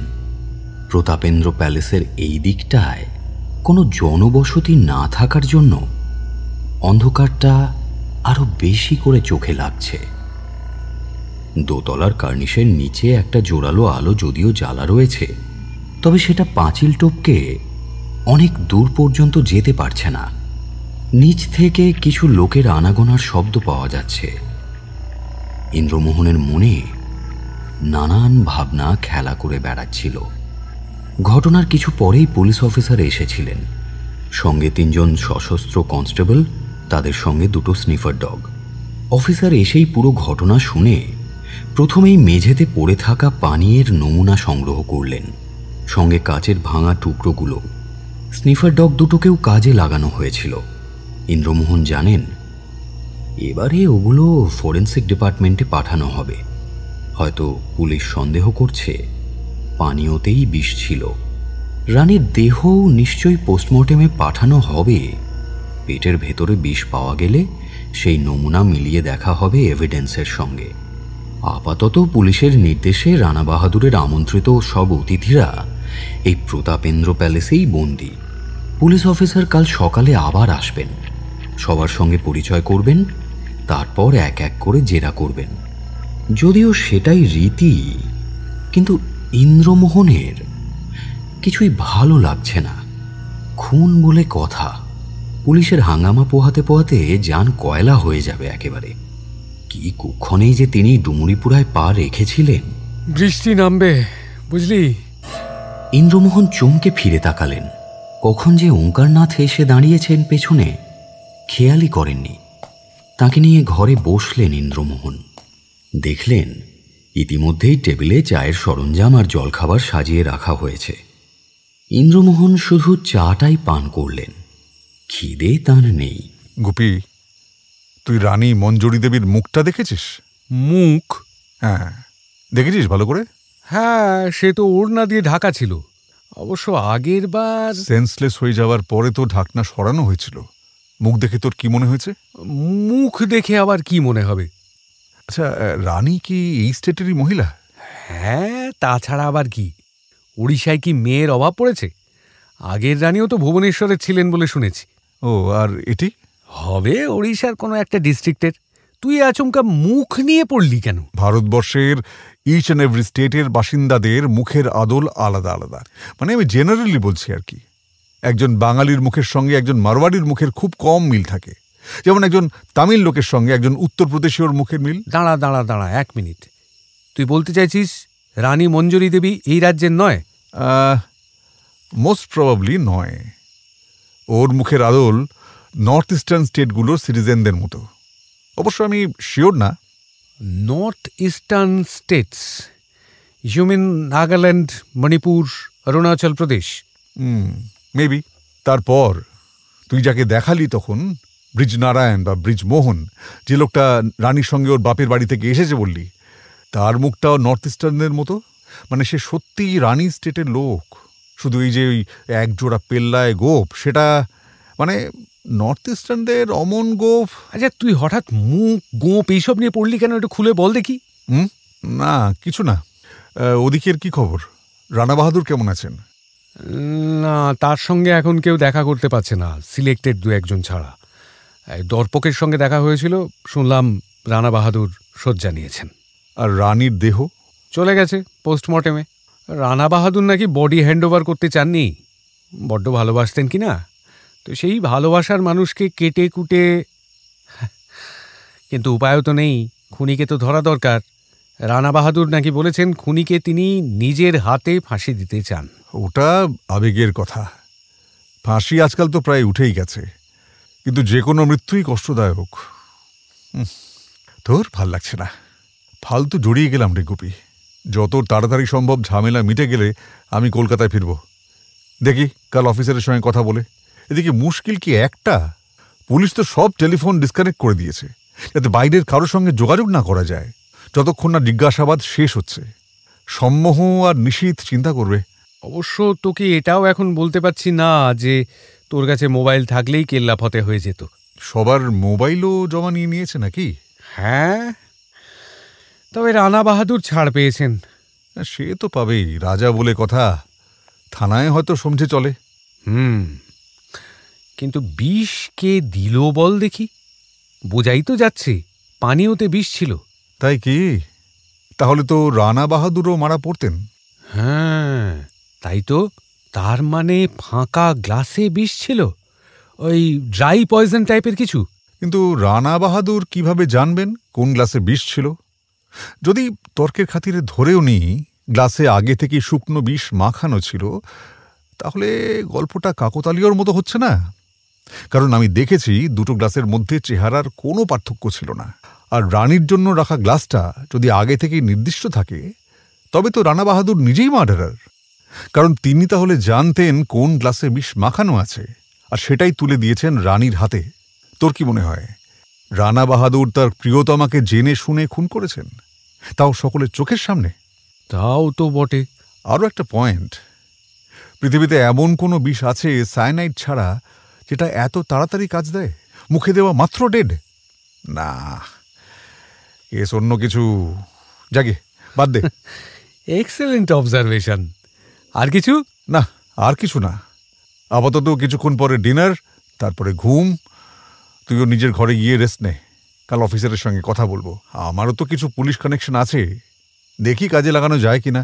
ইন্দ্র, তোর চোখের সামনে একটা খুন হয়ে গেল আর তুই... আমি জানি তুই কোন দিকে যাচ্ছিস, কিন্তু আমি বাড়ি ফিরতে চাই যত তাড়াতাড়ি সম্ভব। দেখ ইন্দ্র, দেববাবু আমার বন্ধু মানুষ, তার স্ত্রী মারা গেছেন। তা বন্ধুর জন্য মন কাঁদলে তুই থেকে যা, আমি নেই। আমার লাইফে এইরকম কোনো ইনসিডেন্ট ঘটে গেলে তুই পারতিস আমাকে ছেড়ে চলে যেতে। সব জায়গায় পাকামি চলে না। একটা খুন হয়ে গেছে, রাজ পরিবারে খুন, পুলিশ নিশ্চয়ই স্পেশাল কেয়ার নেবে। পাকামি কেন? কার্সিয়াং, জয়গাঁ, কলকাতায় তুই যে কেসগুলো সলভ করেছিলি সেগুলো তো মার্ডারই ছিল। আর তুই ঘরে যা তো, ডিনারের সময় ডাকিস।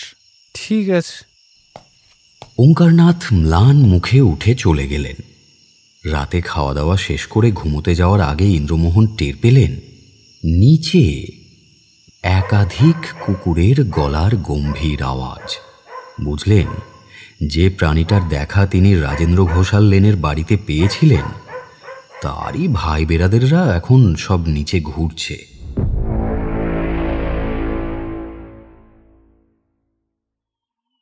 পরদিন প্রাতরাশ সেরে উঠতেই একজন উর্দিধারী ভৃত্য এসে জানিয়ে গেল রানা বাহাদুর সবাইকে দেবমহলে এত্তালা দিয়েছেন।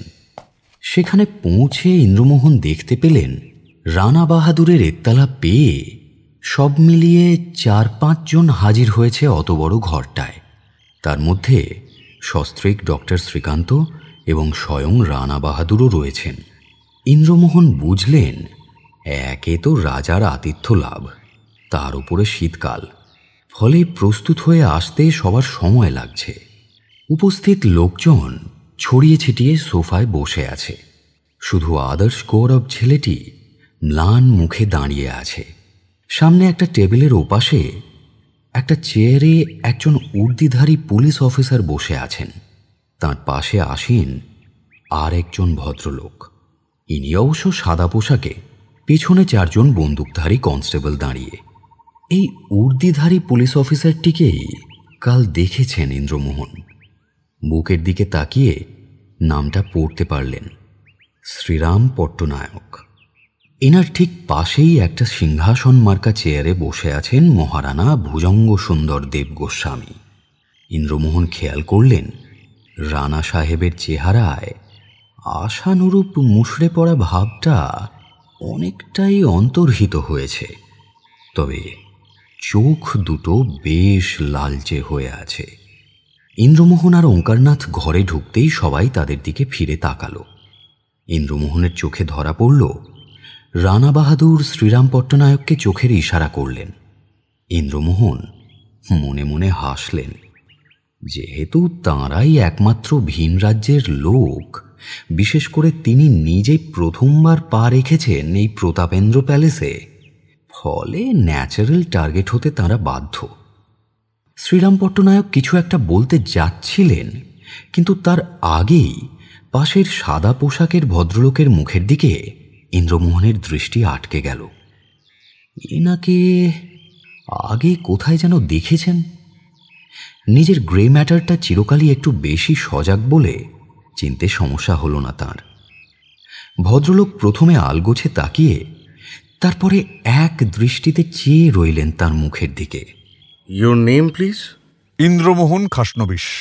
আপনাকে আগে কোথায় দেখেছি বলুন তো? নামটা খুব। সুপ্রভাত মিস্টার হিমাংশু ভরদ্বাজ, কেমন আছেন? আরে মশাই, আপনি এখানে? এইবার ভদ্রলোক চেয়ার ছেড়ে উঠে ইন্দ্রমোহনকে একেবারে বুকে জড়িয়ে ধরলেন। ওঙ্কারনাথ তো বটেই, দেবমহলে উপস্থিত সবাই ভারী অবাক হয়ে তাদের দুজনকে দেখছে। আমি অভিনবকে কতবার বলেছি আপনার সঙ্গে যাতে কন্ট্যাক্ট করিয়ে দেয়, কিন্তু আপনি এখানে কেন? সেই প্রশ্ন তো আমিও করতে চাইছি মিস্টার ভরদ্বাজ। হিমাংশু ভরদ্বাজ হাত ধরে ইন্দ্রমোহনকে টেনে নিয়ে গেলেন শ্রীরাম পট্টনায়কের কাছে। তুই এর কথা একটু আগে বলছিলি, একে তুই চিনবি না? আমি চিনি। তোকে কার্শিয়াংয়ে সেই হিরো মার্ডার কেসটা বলেছিলাম না, সঙ্গে ইন্টারন্যাশনাল আর্ট থেফটের ব্যাপারটা? ইনি সেই ইন্দ্রমোহন খাসনবিশ। আরে ক্যা বাত, ক্যা বাত! হিমাংশুর মুখে তো আপনার কথা শুনিয়েছি। আপনি লাইম লাইটে আসতে চান না, এম আই রাইট? আর ইনি? ওঙ্কারনাথ গায়েন। এ অর্ধ কুর্সি লাউরা ইধার। আপনাকে নিয়ে শুনেছি ডিপার্টমেন্টে একদম শোরগোল পড়ে গিয়েছিল। হ্যাঁ, আপনি তো আরও কেস সলভ করিয়েছেন, লেকিন আপনি নিজেকে এরকম লুকিয়ে রাখতে চান কেন? কি দরকার বলুন তো নিজের ঢাক পিটিয়ে? সমস্যার সমাধান হলেই তো হয়ে গেল। আরে বিলকুল নেই। পুলিশ ডিপার্টমেন্টের আপনার যত পরিচিতি বাড়বে তত আপনার জন্য ভি ভালো। এই যে আপনি আজকে এখানে প্রেজেন্ট আছেন, আমি না থাকলে তো ফর নাথিং হ্যারাসড হতেন, তাই না? আর সেটা আমি বুঝতে পেরেছিলাম, বাট পুলিশের উপর আমার পূর্ণ বিশ্বাস আছে। ওরা যদি মনে করে আমাকে হ্যারাস করে কোনো ক্লু বেরিয়ে আসবে, তবে তাতে আমার কোনো আপত্তি নেই। আর রানা বাহাদুর, ইফ ইউ ডোন্ট মাইন্ড, আপনিও আমাকে সাসপেক্ট করছিলেন না? হ্যাঁ, কি করে বুঝবো বলুন? আমি ওঙ্কারনাথকে চিনি, বাকিরা আমার ফ্যামিলি ফ্রেন্ড। তারা কেউ এই কাজ করবে বলে মনে হচ্ছে না, তাই তো? দেয়ারফর বাট এই প্রশ্নটা আমি শ্রীরামজিকে করতে চাই। এই প্যালেসে একজন মার্ডার হয়েছেন, আপনি সাসপেক্ট করলে কি কোনো আননোন পার্সনকে করবেন যার সঙ্গে ভিকটিমের কোনো রিলেশনই নেই? আমার সঙ্গে মৃতা রানী মঞ্জরি দেব গোস্বামীর কি রিলেশন? বিসাইডস, রানা বাহাদুর, আপনি নিজে আমাকে ইনভাইট করে নিয়ে এসেছেন, আমি তো নিজের থেকে আসিনি। আসলে আমার মাথা ঠিক নেই। বাদ দিন ইন্দ্রমোহনবাবু, ব্যাপার যা দাঁড়াচ্ছে, আপনি রানা বাহাদুরের ইনভিটেশন পেয়ে এখানে এসেছেন, আর আমি শ্রীরামের অনেক দিনের বন্ধু, ওর বাড়িতে ছুটি কাটাতে এসেছিলাম। কিন্তু এসেই মিস্টার পটনায়ক, আমার জবানবন্দিটা নিয়ে নিন, আর তেমন সাসপেক্ট ফিল না করলে আমি কলকাতা ব্যাক করে যেতে চাই। Please permit me. কিন্তু মিস্টার খাসনবিশ, আপনি তো জানেন এটা মার্ডার কেস। একটা সলিড ডিসিশনে আসতে না পারলে আপনারা সবাই রানা বাহাদুরের রেসপেক্টেবল গেস্ট। তবে হ্যাঁ, আপনি থাকছেন ডিপার্টমেন্টের হয়ে। কিন্তু আমার যে কিছু দরকারি কাজ আছে কলকাতায়। ওর কিচ্ছু কাজ নেই অফিসার, আমি জানি। দেখেন মিস্টার খাসনবিস, আমার এই দোস্তকে আমি নিজের থেকে বেশি বিলিভ করি, তাই ও যখন রেফার করছে কুছ তো বাত হোগা আপনি।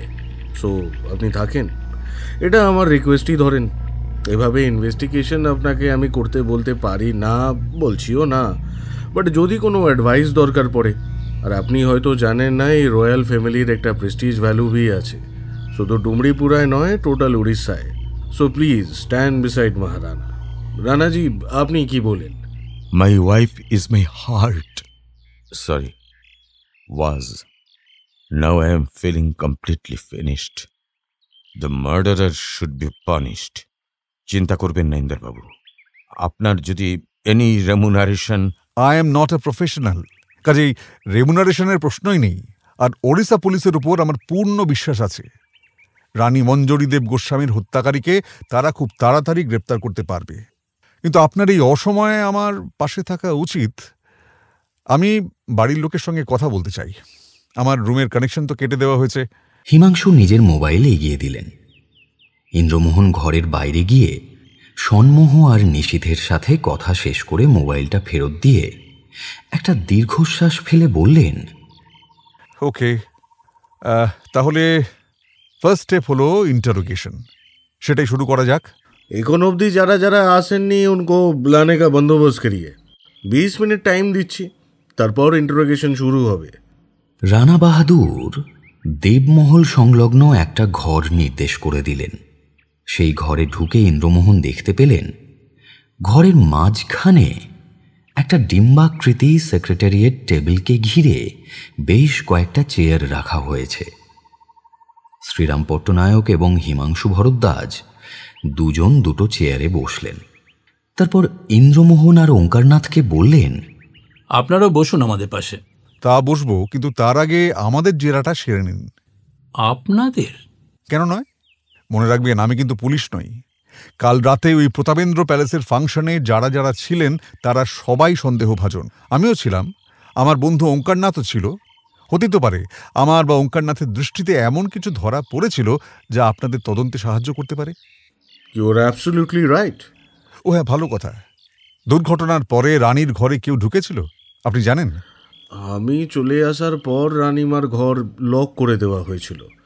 একটু পরেই পুলিশের স্পেশাল ইনভেস্টিগেশন টিম ভি আসবে, ওরা এলেই ঘর খুলবে। আচ্ছা মিস্টার পটনায়ক, আমার আর ওঙ্কারনাথের জেরা হয়ে গেলে যখন অন্যদের জেরা করবেন তখন আমার একটা লেখার খাতা আর পেন দরকার হবে। হ্যাঁ, ইম্পর্টেন্ট পয়েন্টগুলো লিখে রাখবি তো? Good good. হ্যাঁ, তবে আমি না, তুই লিখবি।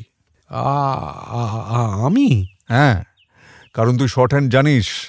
যারা এই ঘরে এসে কথা বলবেন তাদের পুরো বক্তব্য আমার চাই, বেছে বেছে নয়, সবটা। তো শর্ট হ্যান্ডের নলেজ এখানে খুব কাজে আসবে। খুব ছোটোখাটো পয়েন্টও কিন্তু বাদ দিবি না, আমার জবানবন্দিও বাদ দিবি না। তোরটা আমার দায়িত্ব, কেমন? উত্তরে ওঙ্কারনাথ কিছু একটা বলতে যাচ্ছিলেন, কিন্তু ঠিক সেই সময়ে ঠোঁটে ধুমায়মান পাইপ ঝুলিয়ে মহারানা ভুজঙ্গ সুন্দর দেব ঘরে এসে ঢুকলেন। এনাকেও তো জেরা করতে হবে, কিন্তু করা কতটা সম্ভব হবে সেটাই দেখার। এরা পুলিশ হতে পারেন, কিন্তু রানা বাহাদুরকে জমের মতো ভয় পান। আসলে রাজা রাজরাদের প্রতি ভক্তি এদের রক্তে মিশে আছে, তো ওই জন্য। রানা বাহাদুর আয়েশ করে একটা আরাম কেদারায় বসলেন। তাকে জেরা করতে হবে শুনে শ্রীরাম পট্টনায়ক একবার অসহায় চোখে তাকালেন ইন্দ্রমোহনের দিকে। কিন্তু ওঙ্কারনাথ এগিয়ে গিয়ে রানা বাহাদুরকে কিছু বলতেই তার চোখ কপালে উঠে গেল। কি বলছো ওঙ্কারনাথ? আমার ওয়াইফ মার্ডার্ড হয়েছে আর আমি আউটসাইডার? No way.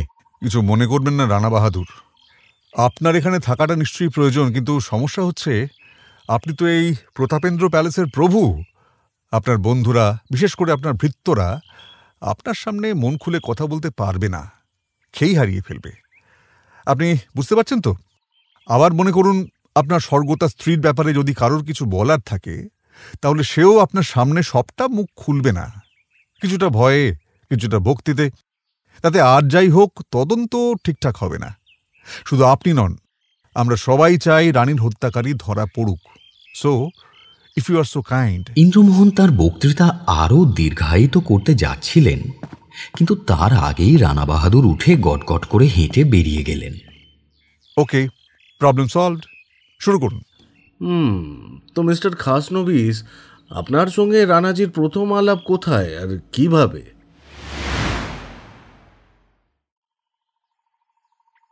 দুপুরের আহারাদির পরে ওঙ্কারনাথকে নিয়ে বসেছিলেন ইন্দ্রমোহন। ওঙ্কারনাথ তাঁর শর্ট হ্যান্ডের খাতা দেখে একের পর এক পয়েন্ট বলে যাচ্ছিলেন, আর ইন্দ্রমোহন মাথা নিচু করে বসে মন দিয়ে শুনতে শুনতে নিজের আর একটা খাতায় দরকারি জায়গাগুলো লিখে নিচ্ছিলেন। এক সময় বললেন, ব্যাস, আপাতত তোর খাতার আর দরকার নেই, তবে হারাস না, কারণ ইন ফিউচার যদি দরকার পড়ে তোকে আরেকবার বলবো। এবার আমার কাজ হলো তোর পয়েন্টসগুলোর পাশে পাশে আমার পয়েন্টসগুলো লিখে ফেলা। আপাতত তোর কাজ নেই, তুই নিজের ঘরে যা, বিশ্রাম নে, আমাকেও রেস্ট নিতে দে। শরীরের যেমন বিশ্রাম দরকার, মগজেরও তাই। আমার খুব থ্রিলিং লাগছে জানিস, এই প্রথম আমি কোনো ডিটেকটিভের অ্যাসিস্ট্যান্ট। উফ, ভাবাই যায় না। বেশি উফ করিস না, আমি শুধু লিখেই রাখছি। ওড়িশা পুলিশ না চাইলে আমি এক পাও এগোবো না। এটা পর যা। খাটে শুয়ে আকাশ পাতাল ভাবতে ভাবতে সন্ধে নাগাদ ইন্দ্রমোহনের চোখ লেগে এসেছিল। তন্দ্রা ভাঙল আকাশ ফাটানো শব্দে। ইন্দ্রমোহন ধড়মড় করে উঠে বসলেন। দেখলেন ঘড়িতে 8টা বাজে। বাপরে, বাইরে কি জোরে শব্দ করে বাজ পড়ছে। ইন্দ্রমোহন দ্রুত দরজা খুলে বারান্দায় এলেন। টের পেলেন শুধু বাজ নয়, কনকনে ঠান্ডা হাওয়ার স্রোতও বইছে। তিনি একবার কেঁপে উঠে দ্রুত দরজা বন্ধ করে ঘরে ঢুকে একটা গরম শাল জড়িয়ে নিলেন শরীরে। একবার ভাবলেন বাইরে বেরিয়ে ওঙ্কারনাথের খবর নেবেন, কিন্তু তার আগেই দরজায় টোকা।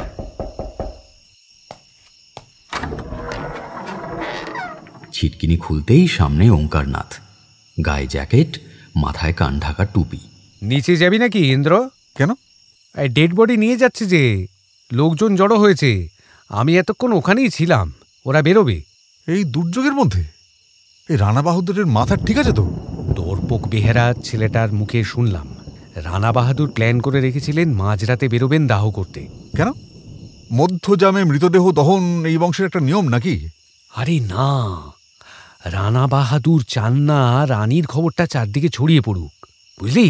অ্যাক্সিডেন্টের পরে যে কোনো গেস্টকেই বাড়ি ফিরতে দেওয়া হয়নি, তার পেছনে এটাও একটা কারণ। অবশ্য ফিরতে দিলেও কেউ এই কাজ করতো না। রানা বাহাদুরের কড়া নির্দেশ, সেই নির্দেশ সুপ্রিম কোর্টের অর্ডারের চাইতেও বেশি কার্যকর, বুঝলি? আর তাই যখন এই দুর্যোগে আর ঠান্ডায় কেউ রাস্তায় বেরোবে না, সেই সুযোগে। এক্স্যাক্টলি। উফ, তাই কোনো শোভাযাত্রা নয়, মেরে কেটে 5-6 জন যাচ্ছে বডি নিয়ে। রানা বাহাদুর নিজেও যাচ্ছেন না। সে কি, এত বিলাভেড ওয়াইফ আর তিনি ঘরে শুয়ে থাকবেন? হ্যাঁ, দর্পক বলল রানীকে চিতায় পোড়ানো হচ্ছে, সেটা নাকি রানাজি চোখে দেখতে পারবেন না, তাই ঘরেই থাকবেন। এ যা ইচ্ছে করুক, আমি যাচ্ছি না, আর তুইও না। হিমাংশু বা শ্রীরাম পটনায়ক কাউকে নিচে দেখলি? পট্টনায়ক এতক্ষণ ছিলেন, এইমাত্র বেরিয়ে গেলেন। অবশ্য হিমাংশুবাবুকে দেখলাম না। এই দেখেছিস, ভুলে গেছিলাম। মিস্টার পট্টনায়ক এই খামটা তোকে দিতে বলে গেছেন। পোস্টমর্টেম রিপোর্ট আরও কি সব আছে। ভালো হয়েছে এটা পেয়ে। গুপি, আমার মাথায় কিছু কথা এসেছে। অ্যাকচুয়ালি বেশ কয়েকটা কোয়েশ্চেন। বল। মিস্টার পট্টনায়ক খুবই করিতকর্মা লোক। আমি আগেই জানতাম আমার কোনো অ্যাডভাইসারির দরকার ওড়িশা পুলিশের পড়বে না। অ্যাকচুয়ালি হিমাংশুর পাগলামির কারণেই পট্টনায়ক বাধ্য হয়েছেন আমাকে থাকতে বলতে। এই খামের ভেতরে শুধু পোস্টমর্টেম রিপোর্ট নয়, তার সঙ্গে ফরেন্সিক রিপোর্ট আর গোয়েন্দাদের রিপোর্টও রয়েছে। অবশ্য আমি জানি হিমাংশু না থাকলে এই সব আমার হাতে আসার কোনো প্রশ্নই ছিল না। বাট বেচারা আদর্শ গৌরব, ওই খুনি নাকি? পুলিশের প্রাইম স্টেটমেন্ট তো সেটাই বলছে। ওর এগেইনস্টে একটা মোক্ষম প্রমাণ পেয়েছে পুলিশ। রানীর বেডসাইড টেবিল থেকে 2টো মেডিসিনের স্ট্রিপ পাওয়া গেছে। একটা স্ট্রিপ অক্ষত আর আরেকটা একটা ট্যাবলেট নেই। মানে যে স্ট্রিপ থেকে ট্যাবলেট বের করে আদর্শ রানীকে দিয়েছিল তার মাইগ্রেনের পেন দূর করতে। তাহলে তো ডক্টর তরফদারকেও গ্রেপ্তার করতে হয়। আমারও তাই মনে হয়েছিল, কারণ তিনি স্ট্রিপটা ব্যাগ থেকে বের করে রানীর জন্য দিয়েছিলেন আদর্শের হাতে। তাহলে ব্যাপার হলো যে স্ট্রিপটা ডক্টর শ্রীকান্ত তরফদার দিয়েছিলেন সেটা অক্ষত অবস্থাতেই পাওয়া গেছে। আদর্শ নিজে এই ইনফরমেশন স্বীকার করেছে। প্রশ্ন হচ্ছে, সেকেন্ড স্ট্রিপটা কোত্থেকে এলো? ডক্টর তরফদারের স্ট্রিপটা থেকে ট্যাবলেট না বের করে আদর্শ অন্য স্ট্রিপ থেকে ট্যাবলেট খাইয়েছিল রানীকে, আর তাতেই এই অঘটন। মেডিকেল রিপোর্ট বলছে সেকেন্ড স্ট্রিপটা প্যারাকুয়েট ডাইক্লোরাইড কম্বিনেশনের। প্লাস আদর্শকে অ্যারেস্ট করার পরে তার কোয়ার্টার সার্চ করে সেম কম্বিনেশনের আরও 2টো স্ট্রিপ পাওয়া গেছে। বোঝো, আদর্শ ছেলেটাকে দেখলে তো নেহাত সহজ সরল বলে মনে হয়। গতবার কত গল্প করেছি আমরা। বাইরের চেহারাটা কোনো ব্যাপারই না। বিশ্বের তাবর তাবর খুনিরা দেখতে অতি সাধারণ, মনেই হবে না ফ্রাইড ফিশ উল্টাতে পারে। অথচ কি ঠান্ডা মাথায় একের পর এক খুন করে গেছে ভাবতেও পারবি না, তাও নৃশংসভাবে, হাসি মুখে। তবে আরও রিজন আছে। যে স্ট্রিপটা আনটাচড তাকে ডক্টর তরফদারের ফিঙ্গারপ্রিন্ট পাওয়া গেছে, আর পয়জনাস স্ট্রিপে আদর্শের। যা, এখনই অত ভেঙে পড়িস না। আমার ডিটেকশন রিপোর্টটাও আমি দেবো হিমাংশুকে, সেটা শুনবি? হ্যাঁ, বল বল শুনি। পয়েন্ট বাই পয়েন্ট বলছি, তুই শুনে যা। হাতে তোর নিজের নোট বইটা রাখ। প্রথমে কাকে জেরা করা হয়েছিল তোর মনে আছে নিশ্চয়ই? হ্যাঁ, রানা বাহাদুরের পার্সোনাল অ্যাসিস্ট্যান্ট তানিয়া সামান তাকে। আদর্শ যখন ট্যাবলেট নিয়ে সিঁড়ি বেয়ে রানীর ঘরে যায়, তখন পেছন পেছন তানিয়াও গিয়েছিল, জলের গ্লাস হাতে। খানিকটা পরে অবশ্য। তার কথা মতো রানীর বেডসাইড টেবিলে কোনোদিনই কোনো মেডিসিন থাকে না, সেদিনও ছিল না। সে দেখেছে রানী পুরো সাজসজ্জায় বসেছিলেন খাটের উপরে। তিনি নিজের মাথাটা দুহাতে টিপে ধরে বসেছিলেন। আদর্শকে স্ট্রিপ থেকে একটা ট্যাবলেট বের করে রানীর হাতে দিতে সে দেখেছে। রানীর দিকে জলের গ্লাস এগিয়ে দেয় সে। রানী সেই ট্যাবলেট খায় এবং দুজনকে অপেক্ষা করতে বলে টয়লেটে চলে যায়। টয়লেট থেকে বেরিয়ে আদর্শকে নিয়ে নিচে নেমে আসে এবং তানিয়াও পেছন পেছন নেমে আসে। আমি জিজ্ঞাসা করেছিলাম, রানী আর আদর্শ সিঁড়ির শেষ ধাপে এসে দাঁড়ানোর পরে তানিয়া নামতে শুরু করেছিল কিনা। তানিয়া উত্তর দিয়েছিল, জল পান করতে গিয়ে রানীর হাত কেঁপে গিয়েছিল, তাই খানিকটা জল চলকে মেঝে পড়েছিল। সেই জল মুছে তার একতলায় নামতে সামান্য দেরি হয়েছিল। তখন আমি জানতে চেয়েছিলাম সেই বাকি ট্যাবলেটের স্ট্রিপটা কোথায় রেখেছিল আদর্শ। সে বলেছিল সেই বেডসাইড টেবিলেই। গোয়েন্দা রিপোর্ট অনুযায়ী টেবিলের 2টো স্ট্রিপ ছিল। তাহলে 2টো স্ট্রিপের কথা তানিয়া বলল না কেন? ভুলে গেছিল হয়তো। ভেবে দেখ, একটা স্পেশাল দিন, নিচে রানা বাহাদুর সমেত সবাই চঞ্চল হয়ে উঠেছিল। হয়তো তানিয়া, শুধু তানিয়া কেন, আদার্স ছেলেটাও ব্যস্ত ছিল কোনো ক্রমে রানীকে নিচে নামিয়ে আনার জন্য। আর সেই সময় টেবিলে স্ট্রিপ কটা ছিল বা চুলের কাঁটা ছিল কিনা এইসব দিকে নজর থাকবে কি? হতে পারে। আচ্ছা ইন্দ্র, সেই জলের গ্লাসটা, মানে যেটায় রানীকে জল খাওয়ানো হয়েছিল, সেটারও ফরেন্সিক রিপোর্ট আছে। গ্লাস এবং জল দুটোই নিখাদ, খাঁটি, একেবারে ভার্জিন যাকে বলা যায়। আচ্ছা গুপি, এত বড় একটা মিসহ্যাপ হয়ে গেল, ওদের সঙ্গে একজন পুলিশ যাওয়া উচিত ছিল না? বা রানা বাহাদুর? হ্যাঁ, ওরা রানীকে দাহ করে ভালোই ভালোই ফিরে এলে মাছি। রানা বাহাদুর কেন গেলেন না সেটা তো তোকে বলেছি। আর পুলিশ গিয়েই বা কি করবে, দাঁড়িয়ে দাঁড়িয়ে দাহ কাজ দেখা ছাড়া। তাই কি? 1 মিনিট দাঁড়াতো। ও বাবা, বাইরে তো বৃষ্টি নেমেছে মুষলধারে। জানালা দরজা বন্ধ বলে আমরা টেরই পাইনি। আচ্ছা, বার্নিং ঘাটটা কোথায় রে, তুই জানিস? বার্নিং? না, জানি না। কি জানে ওরা শেষ অবধি পৌঁছতে পারলো কিনা, দাহ কাজটা ঠিকঠাক করতে পারলো কিনা। যাই হোক, নেক্সট সাসপেক্ট নাম্বার 2, রানা বাহাদুরের family physician doctor Srikanta Tarafdar. এই লোকটা কেমন, মানে তোর কি মনে হয়? দিব্যি হাসি খুশি, সবার সঙ্গে মেশেন। গতবারই আমার সামান্য পেটে গন্ডগোল হয়েছিল। কুকুরের পেটে কি আর ঘি সহ্য হয়? তো ডক্টর শ্রীকান্ত কি একটা ট্যাবলেট দিলেন বুঝলি।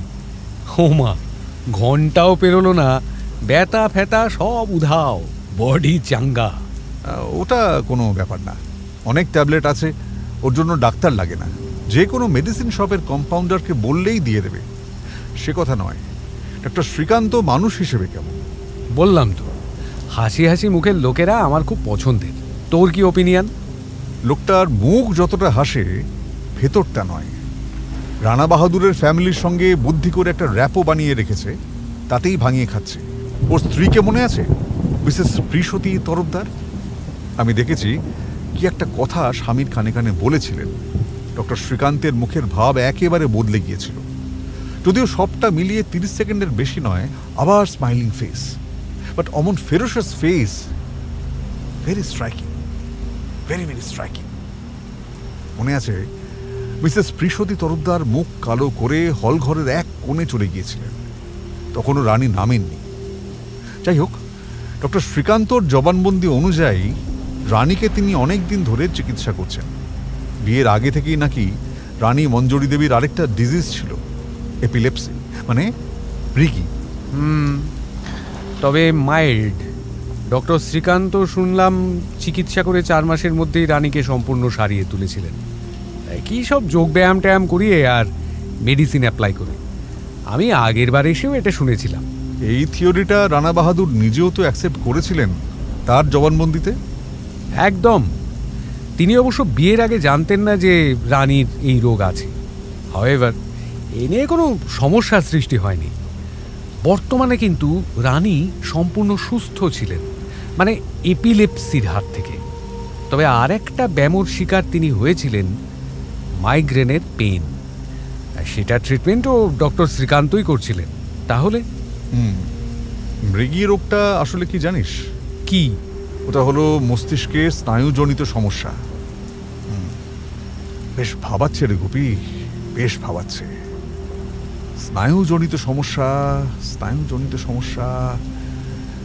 মানুষের নার্ভাস সিস্টেমটাই এত জটিল না। তুই কি বলতে চাইছিস? খুলে বল দেখি। হ্যাঁ, না, খুলে বলার মতো এখনো কিছু আসেনি। ভুলে যাস না, পুলিশের 3rd সাসপেক্ট ক্রস এক্সামিনেশনে কি বলেছিলেন? আদর্শ গৌরব। হ্যাঁ, আদর্শ ছেলেটি নাকি সম্পর্কে রানীর কিরকম দূর সম্পর্কের আত্মীয় হয়, অথচ আদর্শের মুখের সঙ্গে নর্থ ইস্টার্ন জোনের কোনো মিলই নেই। এটা অবশ্য হতেই পারে। আমারই নিজের ভাইপোর জন্ম আমেরিকায়, ভাই বউ আমেরিকান। ভাইপোকে দেখলে কে বলবে ও বাঙালি ঘরের ছেলে? একেবারে পাক্কা সাহেবের বাচ্চা। সে তো মায়ের জিন বাহিত হয়ে। বাট দ্য স্ট্রাইকিং পয়েন্ট ওয়াজ, আদর্শ বলেছিল রানীর মাইগ্রেনের সমস্যা থাকলেও এপিলেপসি ছিল কিনা বলতে পারবে না। তবে তানিয়া কিন্তু বলেছিল রানীর আগে এপিলেপসি ছিল। হ্যাঁ, কিন্তু সে শুধু শুনেছে, নিজের চোখে দেখেনি। কারণটা পরিষ্কার, সে যখন জয়েন করে তখন রানী সুস্থ হয়ে উঠেছিলেন। তবে আদর্শের না জানার আরেকটা কারণও থাকতে পারে। সে ভাই হলেও একসঙ্গে থাকতো না। আদর্শের নিজের বাড়ি ছিল গঞ্জাম জেলায়, কিন্তু এটার ক্রস এক্সামিনেশন করা সম্ভব হচ্ছে না, কারণ যার ভাই সেই রানীই বেঁচে নেই। আর গঞ্জাম জেলায় আদর্শের আর কেউ বেঁচে নেই। বাবা মা ছোটবেলাতেই মারা গেছেন, আর যাদের কাছে মানুষ সেই পিসে পিসে মশাইও গত। তা ঠিক। রানা বাহাদুরও বলেছিলেন আদর্শের সঙ্গে যে রানী মঞ্জরী দেবীর ভাই বোনের সম্পর্ক, সেটাও নাকি অনেক পরে আবিষ্কৃত হয়েছিল। ডুমরিপুরার ফ্যাক্টরির অ্যাসিস্ট্যান্ট ম্যানেজার হিসেবে আদর্শ জয়েন করে আজ থেকে 4 বছর আগে। এমনিতেই কর্মচারীদের প্যালেসে প্রবেশের কোনো কারণ নেই, কিন্তু রানা বাহাদুরের বিশেষ প্রিয়পাত্র হওয়ার কারণেই আদর্শের এই প্যালেসে যাতায়াত ছিল। তখনই হয়তো। কিন্তু গোপী, আদর্শ কেন রানা বাহাদুরের প্রিয়পাত্র হয়ে উঠেছিলেন? হয়তো কাজের নিরিখে, আবার হয়তো এটাও হতে পারে যে আদর্শ রানীর সম্পর্কে ভাই হয়, সেটা জানার পরে। না, হলো না। রানা বাহাদুর আর অচলেশ্বরের জবানবন্দি অনুযায়ী রানা বাহাদুরের প্রথমা স্ত্রী বেঁচে থাকার সময় থেকেই আদর্শের প্রতাপেন্দ্র প্যালেসে আনাগোনা ছিল। তখন অবশ্যই কাজের সূত্রে। তার মানে গিয়ে দাঁড়ালো, মঞ্জরী দেবী এই প্যালেসে পা রাখার পরে কোনো একদিন এই তথ্য আবিষ্কৃত হয় যে আদর্শ আসলে মঞ্জরী দেবীর দূর সম্পর্কের ভাই হয়। এই তথ্য কি বিশ্বাসযোগ্য? যদি এর উত্তর হ্যাঁ হয়, তবে সে কিরকমের ভাই? আদর্শ যদি ওড়িয়া হয়, তাহলে নর্থ ইস্টার্ন রিজিয়নের রানীর সঙ্গে তার ভ্রাতৃত্বের যোগ থাকবে কিভাবে? হয়তো মায়ের দিকের রিলেশন। গোপীরে, প্রচুর হয়তো কিন্তু নতুবা জমে যাচ্ছে যে। যাক, এবার 4th সাসপেক্ট দর্পক বেহেরা, রানা বাহাদুরের এস্টেট ম্যানেজার। হ্যাঁ, বহু চালাক লোক। আমার একদম পছন্দ নয় ওকে। এটা তো তোর ব্যক্তিগত পছন্দ অপছন্দের প্রসঙ্গ হয়ে গেল। কিন্তু তার চোখে দুজন পছন্দের, একজন ডাক্তার শ্রীকান্ত, আরেকজন তানিয়া। এইখানে একটা পয়েন্ট খেয়াল করবার মতো, সে এক দুবার ডাক্তার শ্রীকান্ত আর তানিয়াকে নিচু স্বরে গল্প করতে দেখেছে। তবে কি নিয়ে সে আলোচনা সে শুনতে পায়নি অথবা ইন্টারেস্টেড হয়নি। এটা কোনো একটা পয়েন্ট হলো? একজন ডাক্তার সবার কাছেই প্রিয়পাত্র হয়ে উঠতে পারে, হয়তো কোনো রোগের ব্যাপারে আলোচনা চলছিল। এখানে দুটো কথা। মিসেস প্রিসতী তরফদারের জবানবন্দি অনুযায়ী তানিয়া সামন্ত বেশ কয়েকবার ডাক্তারের বাংলোয় এসেছিল একা, সেখানেও ডাক্তারের সঙ্গে তাকে নিচু গলায় কথা বলতে দেখেছে সে। আর দ্বিতীয়ত, ফ্যাক্টরির ক্লাবে তানিয়া নিয়মিত যাতায়াত ছিল অবশ্যই রানা বাহাদুরের সঙ্গে, সেখানে ওদের দুজনকে একসঙ্গে দেখেছে দর্পক। তার মানে বলতে চাইছিস ওদের দুজনের মধ্যে কোনো সম্পর্ক গড়ে উঠেছিল? আমি কিছুই বলতে চাইছি না। তুই শুনেছিলি আমি মিসেস প্রিসতী তরফদারের কাছে জানতে চেয়েছিলাম ঘটনার দিন পার্টিতে তিনি ঠিক কি বলেছিলেন তার স্বামীর কানে কানে, মনে আছে? মিসেস তরফদার বেশ ঘাবড়ে গিয়েছিলেন, সরাসরি জবাবও দেননি, হয়তো আর একটু চাপ দিলে দিতেন, কিন্তু শ্রীরাম পটনায়ক এটা ওদের পার্সোনাল ম্যাটার বলে আমাকে থামিয়ে দেন। যদি জানতে পারতাম। যাক, কতস্য শোচনা নাস্তি। হাউএভার, মিসেস প্রিসতী তরফদারকে আমি সন্দেহভাজনদের তালিকা থেকে সরিয়ে দিচ্ছি আপাতত। ইন্দ্রমোহন আবার ঘরের মধ্যে পায়চারি করতে শুরু করলেন। ওঙ্কারনাথ নিজের খাতার দিকে তাকিয়ে কি একটা কথা বলতে যাচ্ছিলেন, কিন্তু তার আগেই একতলা থেকে খুব হালকা একটা গোলমালের শব্দ দোতলায় উঠে এলো। ইন্দ্রমোহন চকিতে বিছানার ওপরে রাখা চাদরখানা গায়ে জড়িয়ে বাইরে বেরিয়ে এলেন। দেখতে পেলেন বেশ কিছু কাজের লোক দৌড়দৌড়ি করছে। ওঙ্কারনাথও পেছনে পেছনে বেরিয়ে এসেছেন। গোলমালের উৎসমুখ খোঁজ করতে করতে দুজনেই পৌঁছে গেলেন একতলায় প্রবেশদ্বারের সংলগ্ন বিরাট বারান্দাটায়। সেখানে অত্যন্ত ক্রুদ্ধভাবে পায়চারি করছেন স্বয়ং রানা বাহাদুর। বাইরে বাজ পড়া থেমেছে বটে, কিন্তু বৃষ্টি ঝরছে অঝোর ধারায়। রানা বাহাদুরের সামনে কিছু লোক মাথা নিচু করে দাঁড়িয়ে আছে, প্রত্যেকেরই কাক ভিজে দশা। ইন্দ্রমোহনরা বারান্দায় পা রাখতেই রানা বাহাদুর তাদের দিকে দৃপ্ত পদক্ষেপে এগিয়ে এলেন। দেখুন দেখুন, এই মূর্খগুলোর কাণ্ড দেখুন। কি হয়েছে? দেখো কে এসেছে। ফটক খুলে গেল। ভেজা বর্ষাতি গায়ে প্যালেসের দিকে এগিয়ে এলেন দুজন মানুষ, পুলিশ অফিসার শ্রীরাম পট্টনায়ক, পেছনে হিমাংশু ভরদ্বাজ। ইন্দ্রমোহন দেখলেন পট্টনায়কের পরনে এখন আর উর্দি নেই, বোঝাই যাচ্ছে ঘুমিয়েছিলেন বা রেস্ট নিচ্ছিলেন। একতলা পেয়ে কোনো রকমের প্যান্ট জামা আর জ্যাকেটের ওপর বর্ষাতি চাপিয়ে গাড়ি হাঁকিয়ে চলে এসেছেন। চোখে মুখে প্রচ্ছন্ন তন্দ্রার আমেজ লেগে আছে এখনো, কিন্তু উপায় নেই, স্বয়ং রানা বাহাদুর ডেকে পাঠিয়েছেন। কি হয়েছে? হয়েছে আমার সত্যানাশ, ওকেই জিজ্ঞাসা করুন। অচলেশ্বর, রানিমার ডেড বডি পোড়ানো যায়নি। হ্যাঁ? আরে লেকিন কিউ? বৃষ্টি নেমে গেছিল, আর তার সঙ্গে বার্নিং ঘাটটা কোথায়? সেই যে আসার সময় আপনাকে দেখিয়েছিলাম, পাহাড়ের উপর থেকে নেমে আসছে হিলং নদীর ঝর্ণা, তার পাশেই। সে তো এখান থেকে অনেক দূর, যদিও সঙ্গে গাড়ি ছিল নিশ্চয়ই। গাড়িতে করে নিয়ে যাওয়া এই বংশের নিয়ম নেই, যত দূরেই হোক কাঁধে করে নিয়ে যেতে হয়। ও হাজুর, আমরা চিতা সাজিয়ে আগুন লাগালাম। আমি, হরেশ, রঘুবীর আর হাসমত এই কামটা করেছিলাম। আর ব্রিজনাথ লাঠি দিয়ে তৈরি ছিল কপাল ক্রিয়ার জন্য। কপাল ক্রিয়া? বার্নিংয়ের শেষ স্টেজে এসে মৃতদেহের খুলি লাঠি মেরে ফাটিয়ে দেওয়া হয়, যাতে স্পিরিট বেরিয়ে যাওয়ার রাস্তা পায়। Nothing but hour old ritual. বুঝলাম। আচ্ছা, ওখানে কি কাঠ পাওয়া যায়, মানে বার্নিংয়ের জন্য? আরে আপনি রাজবাড়ির নিয়ম কানুন কিছু জানেন না, তাই এই কোয়েশ্চেন করছেন। হিলং ঝর্ণার পাশের জায়গাটা শুধুমাত্র রানা ফ্যামিলির বাড়ির লোকজনের ক্রিমিশনের জন্য রিজার্ভ। অন্য কারোর বডি সেখানে পোড়ানোর কোনো পারমিশনই নেই। বার্নিং প্লেসের পাশেই রানা সাহেবের একটা গুদাম ঘর ভি আছে, সেখানে সারা বছর কাঠ বোঝাই করা থাকে, আর সেই কাঠেই বাদ দেন। তুমি বলো, এগুলো এখন ইম্পর্টেন্ট নয়। ঠিক সেই সময় বৃষ্টি নামলো, তবু আমরা দাঁড়িয়েছিলাম। কিন্তু ধীরে ধীরে ঝড় জল এত বেড়ে গেল যে চিতার আগুন নিভে আসতে লাগলো। সবাই পালিয়ে গেল। আর পালিয়ে গেল ডেড বডি ফেলে রেখে? মিস্টার পটনায়ক, আপনি বললেন পাশেই গুদাম ঘর, সেই ঘরেই তো সবাই আশ্রয় নিতে পারত। পরে বৃষ্টি থেমে গেলে নতুন করে চিতা সাজিয়ে। তাই করেছিলাম হুজুর। প্রথমে সবাই ছিল, কিন্তু আচানক পাশের পাহাড় থেকে আওয়াজ ভেসে এলো, হে জগন্নাথ স্বামী। কিসের আওয়াজ? শের। শের মানে মানে বাঘ? এই পাহাড়ে বাঘসিংহ আছে নাকি? আছে, মানে শুনেছিলাম, চোখে দেখিনি। আমার বাবার আমলে একবার একটা শের না ভালু কি যেন নেমে এসে ডুমরিপুরায় 2 দিন টর্চার চালিয়েছিল। তখন হান্টার হায়ার করে নিয়ে এসে সেই জানোয়ার মারার চেষ্টা করা হয়, কিন্তু তার আগেই সেটা পালিয়ে গিয়েছিল। আবার আবার এতদিন পরে। ওই পাহাড়ে আপনি কোনোদিনও চড়েননি রানা বাহাদুর, বা আপনার কোনো লোক? চড়াইয়ের কোনো রাস্তা নেই মিস্টার খাসনবিস। শুনেছি ডুমরিপুর আর কিছু কাঠুরিয়া এখনো চড়ে, কিন্তু লাইফ রিস্ক আছে, খাস করকে এই বারিশের টাইমে। साल दर साल बारिश हुए a thick layer of moss has been accumulated on the rocks, very slippery. একবার একজন তো পা পিছলে পড়ে মারা গিয়েছিল। তারপর থেকে পুলিশের পক্ষ থেকেই মানা করে দেওয়া হয়েছে। তবে কিছু কিছু লোক কাঠ আর জড়িবুটির সন্ধানে এখনো ওঠে শুনেছি। বাট সত্যি যদি টাইগার এসে থাকে, it will be a big deal, you no.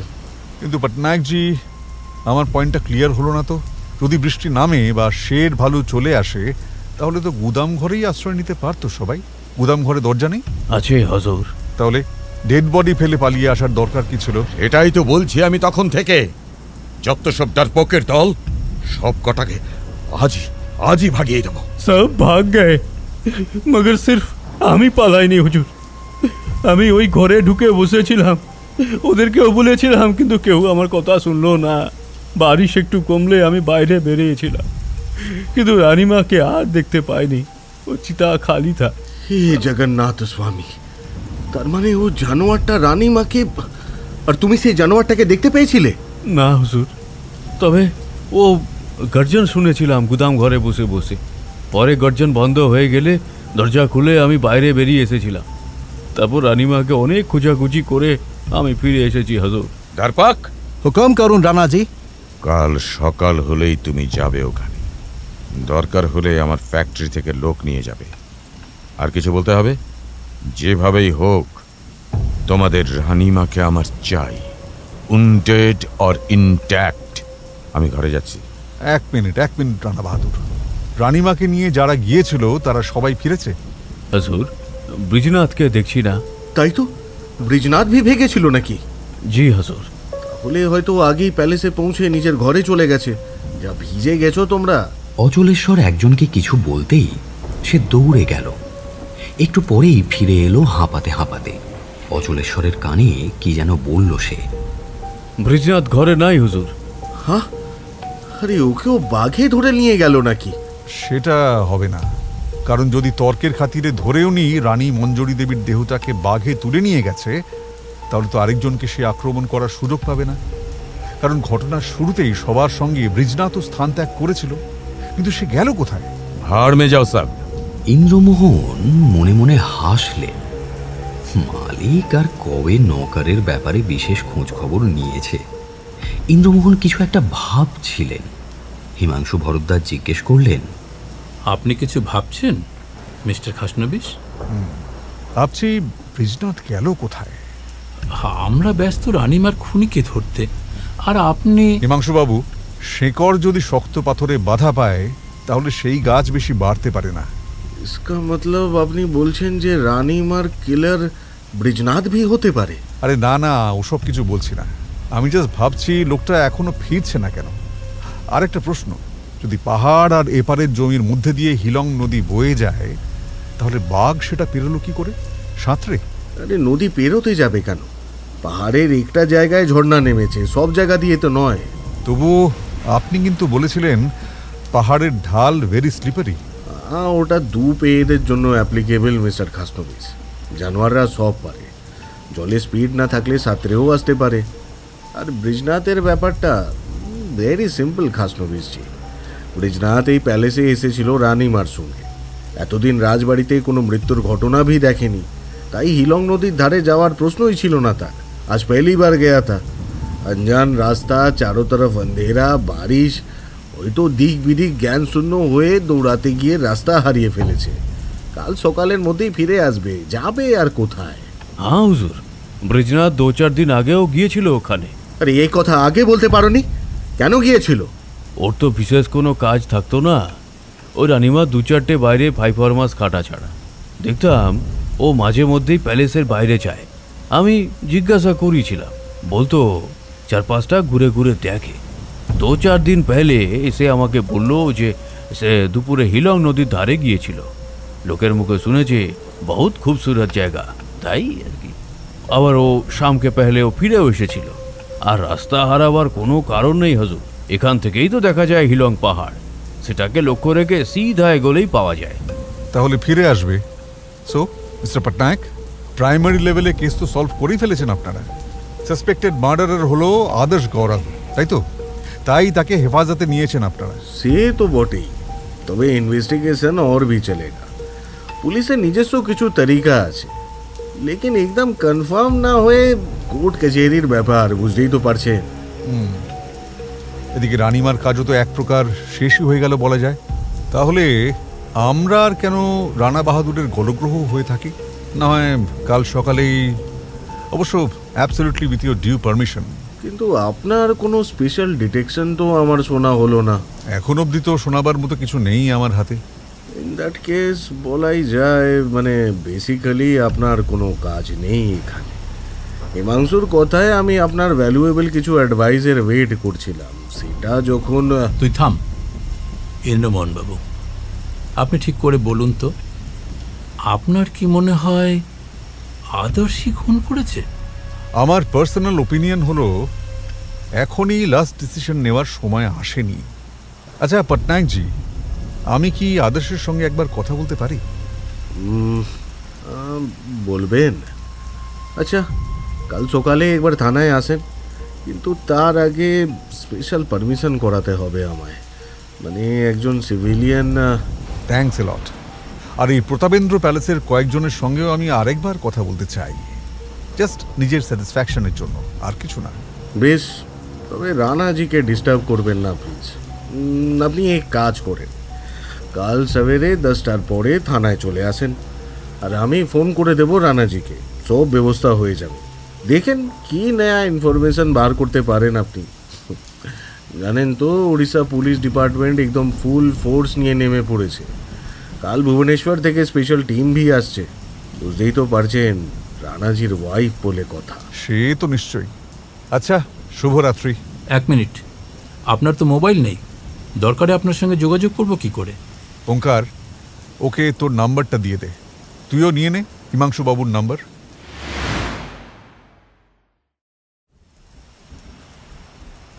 রাতের খাবার শেষ হলে ইন্দ্রমোহন বললেন, এখনই শুয়ে পড়িস না, আমার ঘরে আয়। আবার সেই খাতা নিয়ে বসবি নাকি? কাল সকালে হলে হতো না? ঘুম কাতুরে কোথাকার, আয় না একবার, বেশি সময় নেব না। তাছাড়া প্যালেসে একটা খুন হয়ে গেছে, এখন যত জেগে থাকবি তত ভালো। উপায়ান্তর না দেখে ওঙ্কারনাথ ইন্দ্রমোহনের পিছু পিছু এসে ঘরে ঢুকলেন। দরজা বন্ধ করে দুজনেই বিছানার ওপরে কম্বল মুড়ি দিয়ে বসলেন।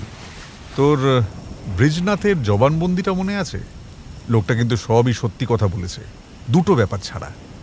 একটা তখনই ধরতে পেরেছিলাম, আর একটা এখন, একটু আগে।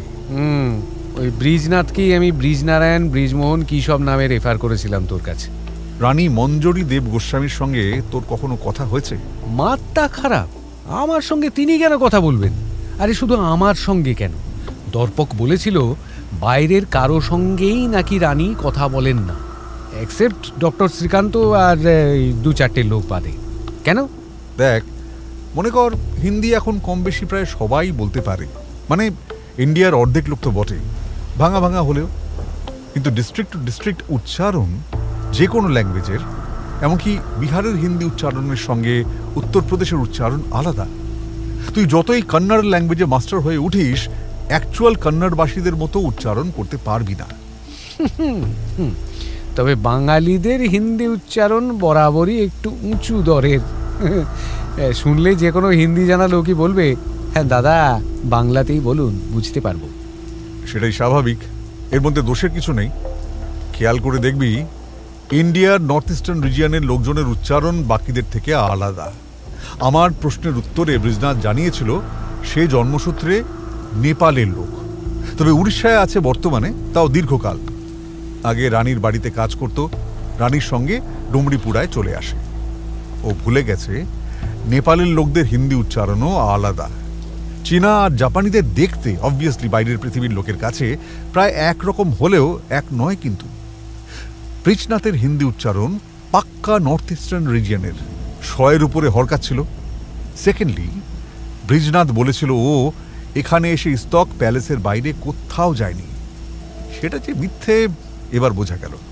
না, এভাবেই যদি ভাবা যায়, বৃজনাথ ঠিকই বলেছিল আর অচলেশ্বর মিথ্যে কথা বলছে। তার মানে তুইও বলছিস দুজনের একজন মিথ্যে বলছে?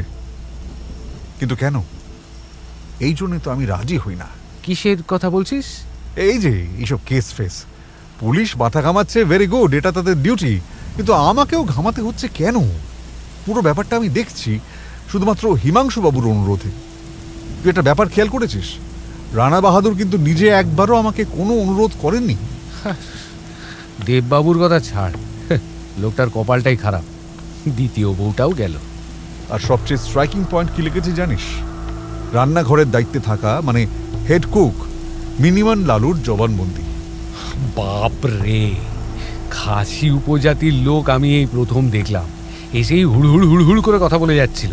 রানী কি খেতে ভালোবাসতেন, রানা বাহাদুর তার হাতের রান্না কোন পদ না পেলে প্রায় সুইসাইড করে ফেলেন, যত সব বাজে বকনি। আমার তো মাথা ধরে যাচ্ছিল, আমি শুধু অন্ধের মতো লিখে যাচ্ছিলাম। শেষে পট্টনায়ক ধমকে বেটাকে না থামালে। সেই হুড়োহুড়ির মধ্যেই একটা ব্যাপার আমার আশ্চর্য লেগেছে।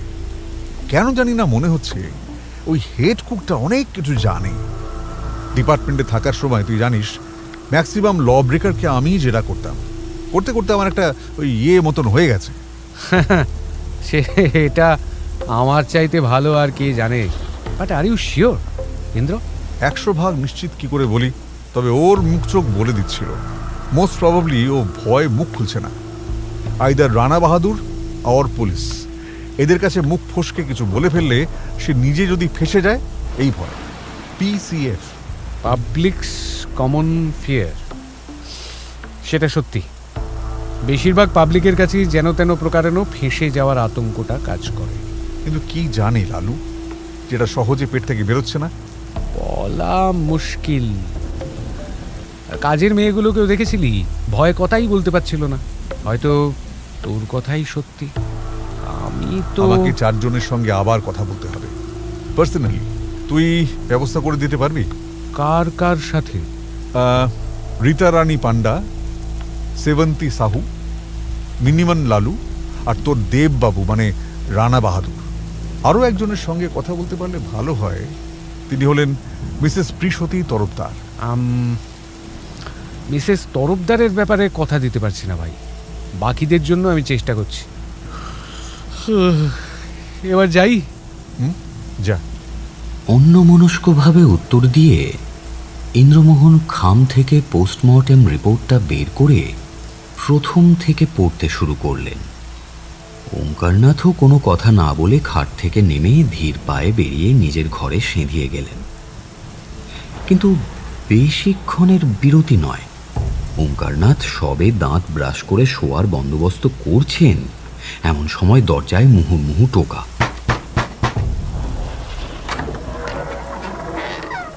দরজা খুলতেই সামনে ইন্দ্রমোহন। কি রে, আবার কি হলো? পোস্টমর্টেম রিপোর্টটা। ও, তো কি লেখা আছে রিপোর্টটায়? প্রথমবার রিপোর্টটায় আলগোছে একবার চোখ বুলিয়েছিলাম, তখনই মনে হয়েছিল কি একটা যেন মিস করে গেলাম। তোর সঙ্গে কথা বলতে বলতে সেটাই মাথায় ঘুরছিল। আবার পড়লাম, এবার খুঁটিয়ে গোড়া থেকে। একটা লাইনে এসে চোখ আটকে গেল। জানি না রানা বাহাদুর জানেন কিনা। আরে খবরটা কি সেটাই বল না। রানী মঞ্জরী দেব গোস্বামী প্রেগনেন্ট ছিলেন। হ্যাঁ, সে কি? আন্দাজ 2 মাসের। such a mishap? দেববাবু তাহলে নিশ্চয়ই জানেন, পট্টনায়ক নিশ্চয়ই বলে দিয়েছেন। ইন্দ্রমোহনের ভুরু মারাত্মক রকমের কুঁচকে গিয়েছিল। তিনি কিছুক্ষণ দাঁড়িয়ে কি যেন ভাবলেন, তারপর যেমন এসেছিলেন তেমনই ঝড়ের বেগে বেরিয়ে গেলেন।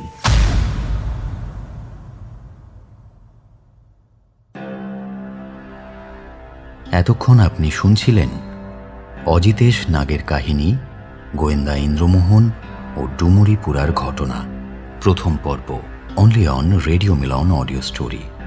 গল্পটা ভালো লেগে থাকলে অবশ্যই লাইক এবং শেয়ার করবেন, এবং আরও নতুন নতুন গল্প শোনার জন্য সাবস্ক্রাইব করতে ভুলবেন না আমাদের official YouTube channel radio Milan audio story.